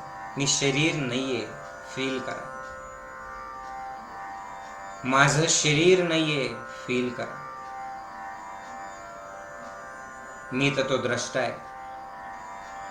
मी अनुभवतोय एक एक शब्द माऊलीजींचा. शरीर हलकं झालंय, श्वास स्थिर झालाय, मन शांत झालंय. भीती आली, सोडून दिलं. विचार आला, सोडून दिला. तणाव आला, सोडून दिला. का पकडू मी? कारण सत्य मला माहितीये की मी या सगळ्यांपासून वेगळा आहे. मी शुद्ध चैतन्य स्वरूप आत्मा आहे. मी द्रष्टा आहे. या न्याय दर्शनातून मला दिसतंय, माऊलीजींच्या निमित्ताने मी पाहू शकतोय स्वतःला की मी या सगळ्यांपासून वेगळा आहे. मग कसली आली भीती? मग कसलं आलं टेन्शन? भीती म्हणजे तरंग आहे मनाच्या पडद्यावरचा. टेन्शन म्हणजे तरंग आहे मनाच्या पडद्यावरचा. मी जाणीव ठेवेल, जाणीवपूर्वक मी त्याच्यात अडकणारच नाही. मी गंमत म्हणून नुसतं बघतोय. भीती आली, गेली. तणाव आला, गेला. आनंद आला, गेला. सुख आलं, गेलं. दुःख आलं, गेलं. मी या सगळ्यांपेक्षा वेगळा आहे. मी पाहणार आहे.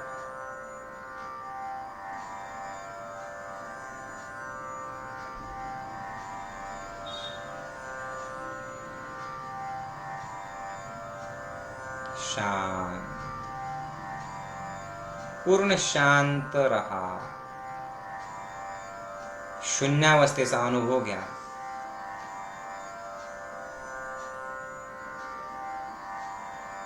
तुम्ही आता प्रत्यक्ष अनुभवत आहात शरीराची स्थिरता.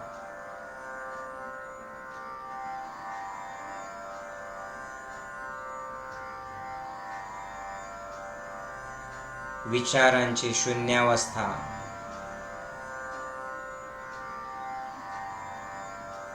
श्वासाची गती कमी होते आपोआपच.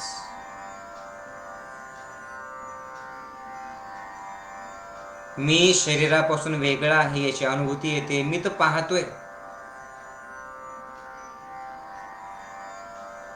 जे शब्द कानावरती पडतील तसं होऊ द्या. पुन्हा एकदा काहीच न करता मनाने तुमच्या डोळ्यासमोर नाभीला बघा, तुमच्या नाभी चक्राला. आता वर या, जाणीवेला वर आणा, हृदयाला बघा. वर या, तुमच्या कंठाला डोळे बंद करून बघा. पुन्हा वर या, दोन्ही भुवयांच्या मध्ये आज्ञाचक्राला बघा.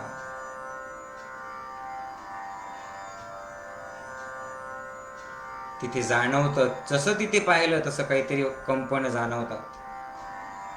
अजून वर या, तुमच्या माथ्यावर, तुमच्या टाळूच्या ठिकाणी तुम्ही आहात असा विचार करा. आता अजून तुमच्या शरीरापासून तुम्ही 1 फूट वरती आहात असा भाव ठेवा आणि वरतून तुमच्या शरीराला तुम्ही बघत आहात. हे शरीर वेगळं आहे, तुम्ही वेगळे.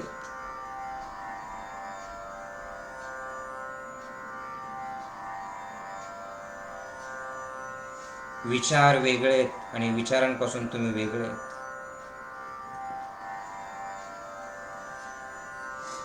त्याच्यात अडकायचं नाहीये. न अडकता या जीवनाचा खेळ खेळायचा आहे. आणि त्यासाठी न्यायदर्शन, योग्य ज्ञान.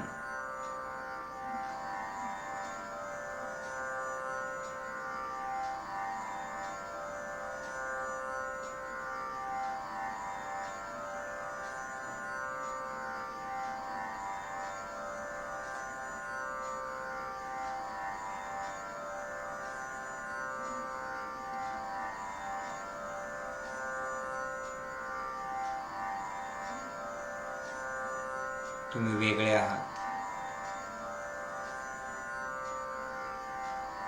तुम्ही बघत आहात नुसतं.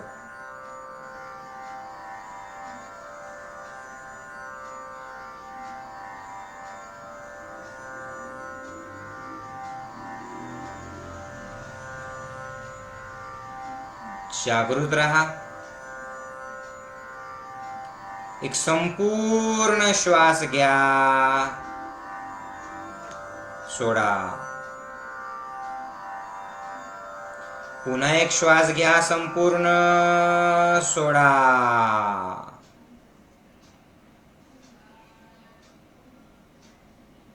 चेहऱ्यावरतून हात फिरवून घ्या.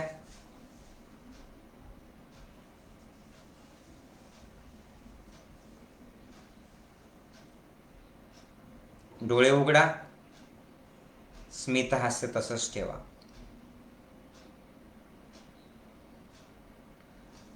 स्मित हास्य तसंच ठेवा. एकदा सगळ्यांचा आवाज मला आला पाहिजे. येऊ द्या आवाज. जय गुरुदेव, जय गुरुदेव. पळू नका. आता खूप महत्वाचं, सगळ्यात शेवटचा पॉइंट आहे. आता मला सांगा, आता मला टाईप करून उत्तर द्यायचं बरं का सगळ्यांनी. बघा, 16 पदार्थांचं सत्य ज्ञान घेणं म्हणजे मोक्षाला प्राप्त करणं असं न्यायदर्शनात सांगितलं. त्याच्यातलं पहिलं जे प्रमाण आहे, त्या प्रमाणाची फक्त आपण आता अनुभूती घेतली. बाकी प्रमेय, संशय, प्रयोजन, दृष्टांत, सिद्धांत, अवयव, तर्क, निर्णय, वाद, जल्प, वितंडता, हेत्वाभास, छल, जाती आणि निग्रहस्थान हे आपण बघितलंच नाही. आता मला पटापट उत्तर देत राहा टाईप करून. प्रत्यक्ष म्हणजे काय तुम्ही बघा बरं का. तुम्ही ध्यानाला बसले, प्रत्यक्ष तुम्ही बसलेत, बरोबर आहे? हो नाही सांगत राहा. यस नो बोला. यस. आता ध्यानात तुम्ही स्वतःला हे प्रत्यक्ष पाहिलं की एक क्षणभर का होईना अशी अनुभूती तुम्ही घेतली की तुम्ही शरीर नाहीये, तुम्ही शरीरापासून वेगळे. ज्यावेळेस मी सांगितलं नाभीला बघा, इथे बघा, इथे बघा, वरतून बघताना असं जाणवलं तुम्हाला की तुम्ही शरीरापासून वेगळे. बोलत राहा. हो नाही बोला बोला. हा हो राईट. म्हणजे तुम्ही जाणवलं, म्हणजे प्रत्यक्ष तुम्ही बघितलं. आता बघा प्रमाण काय आहे. प्रत्यक्ष, अनुमान, उपमान आणि शब्द. बघा बरं का, हे खूप इंटरेस्टिंग. प्रत्यक्ष, अनुमान, उपमान आणि शब्द. आता बघा अनुमान करा. चला, अनुमान म्हणजे काय? जुन्या अनुभवातून ज्ञान घेणं. आता मला सांगा, तुम्ही अगोदर जे बसलेले होते, ध्यान केल्याच्या नंतर, ध्यानावस्थेत आणि ध्यान झाल्यावर अनुमान करा, अनुभव सांगा तुमचा. शांत वाटलं, स्थिर वाटलं, बोला. बघा, म्हणजे अनुमानाचा अनुभव. त्याच्यानंतर उपमान म्हणजे काय? उपमा म्हणजे काय? तुलना करा, तुलना. तुलना ध्यान करण्याच्या आधी आणि ध्यान झाल्याच्या नंतर फरक आहे दोघांमध्ये. बोलत राहा. ध्यान करण्याच्या अगोदर असं जडपणा, ध्यान झाल्यावर निघून गेला, हो नाही, हो असेल तर हो म्हणा, नसेल तर नाही म्हणा, निघाला. बरं, हे तुम्ही जाणलं. कशातून जाणलं? तुलना करून जाणलं. मन शांत झालं की नाही? एक क्षणभर का होईना, या 15-20 मिनिटांमध्ये एक क्षणभर का होईना मला सांगा, श्वासाची गती कमी झाली होती, नॉर्मल वेगापेक्षा झाली होती. शरीर हलकं झालं होतं, झालं होतं. विचारशून्य, एक क्षणभर तरी विचारशून्य अवस्था आली, आली. आता उपमा म्हणजे काय? उपमान म्हणजे काय? तुलना. ध्यान करत नसताना आणि ध्यान करत असताना काही फरक जाणवला? जाणवला. काय जाणवला? उपमान, की ध्यान करणं गरजेचं आहे. बरोबर. आणि शब्द तुम्ही नसेल केलो आजपर्यंत, जे ऑथराईज आहे, ज्यांनी जाणलेलं आहे, त्यांनी तुम्हाला सांगितलं की ध्यान केल्यावर होतं, ध्यान केल्यावर बदल होतो, ध्यान केल्यावर चांगलं झालं. आता त्या शब्दांना ऐकलं म्हणून तुम्ही ध्यान करू शकले की नाही? शब्दांना ऐकलं म्हणून ध्यान केलं. शब्दांना ऐकलं म्हणजे तुम्ही प्रत्यक्ष केलं. प्रत्यक्ष केल्याच्या नंतर तुम्हाला अनुभवातून तुम्हाला कळालं. काय केलं? काय कळालं? तुम्ही अनुमान केलं की ध्यानाने आता असं होतं, आणि तुम्ही उपमानातून तुमच्या दोघातला फरक बघितला. राईट? हे एक सांगितलं मी तुम्हाला फक्त अनुभवातून प्रमाण. असे पुढचे प्रमेय, संशय, प्रयोजन हे सगळं काही आहे. किती आहेत ते? 16. आणि नुसते 16 नाही बरं का, ते एकेकाचं वेगवेगळे आहेत. संशयात प्रकार आहेत, किंवा अवयव जे आहेत, पंचअवयव म्हणतात त्याला, ते 5 आहेत. प्रतिज्ञा, हेतू, उदाहरण, उपनयन आणि निगमन. हेत्वाभास वेगवेगळ्या प्रकारचे आहेत. जातीमध्ये 24 आहेत. असं हे फार अगाध ज्ञान आहे. तर आपण एका गोष्टीची अनुभूती घेतली, तर आपण थांबूया तिथे. पुढचा सत्संग आहे का? पुढच्या रविवारचा सत्संग हा सगळ्यात इंटरेस्टिंग आहे. पदार्थ विज्ञान, अणु, परमाणु, फार जबरदस्त विषय आहे तो. भौतिकशास्त्रावाले जेवढे मंडळी आहेत ना, पुढच्या आठवड्यात तुम्हाला खूप मजा येणार. तर हा अनुभव सर्वांना सांगा. सर्वांनी प्लीज, सर्वांपर्यंत हे ज्ञान, अवघड ज्ञान आहे, पोहोचवण्यासाठी शेअर करा. यूट्यूबवरती मी ते टाकतोय, तुम्हाला मी पाठवेल, तर तुम्ही ते सर्वांना शेअर करा त्यावेळेला. आणि सगळ्यात महत्त्वाचं म्हणजे हे जे आहे ना, हे पुन्हा पुन्हा आहे का, वही पेन घेऊन पुन्हा पुन्हा काढा. म्हणजे नेक्स्ट टाइम ज्यावेळेला आपण न्यायावरती पुढचं घेऊयात ना, आपण प्रमेय, संशय हे ज्यावेळेस घेऊया आपण. आता ह्या षडदर्शनाच्या मालिकेत आपण हे घेणार नाही. पुढच्या आठवड्यात वैशेषिका दर्शन आहे, पण जेव्हा केव्हा घेऊ तुमच्या ते लक्षात राहील. तर हे जीवन उपयोगी ज्ञान आहे, एवढं लक्षात ठेवा. भेटूयात आपण. तर जय गुरुदेव. सगळ्यांनी निश्चित आपलं शिबिर करा. आणि ज्यावेळेस मी तुम्हाला आता एखाद्या तासाभरात तुम्हाला आपल्या साधकांना ज्यावेळेस मी पाठवेल तुम्हाला यूट्यूबवरती हे, त्यावेळेला पुन्हा एकदा बघा. आणि सर्वांना नुसतं पाठवू नका मेसेज, तर त्यांना सांगा की अगोदरचे षडदर्शनातले 3 भाग बघा आणि हे सुद्धा बघा, हे जीवनाला बदलणारे आहे. ओके? कसं वाटलं मग? डोकं खराब झालं? जड, पण मी खूप सोप्या शब्दात तरी तुम्हाला सांगण्याचा प्रयत्न केलेला आहे. ओके?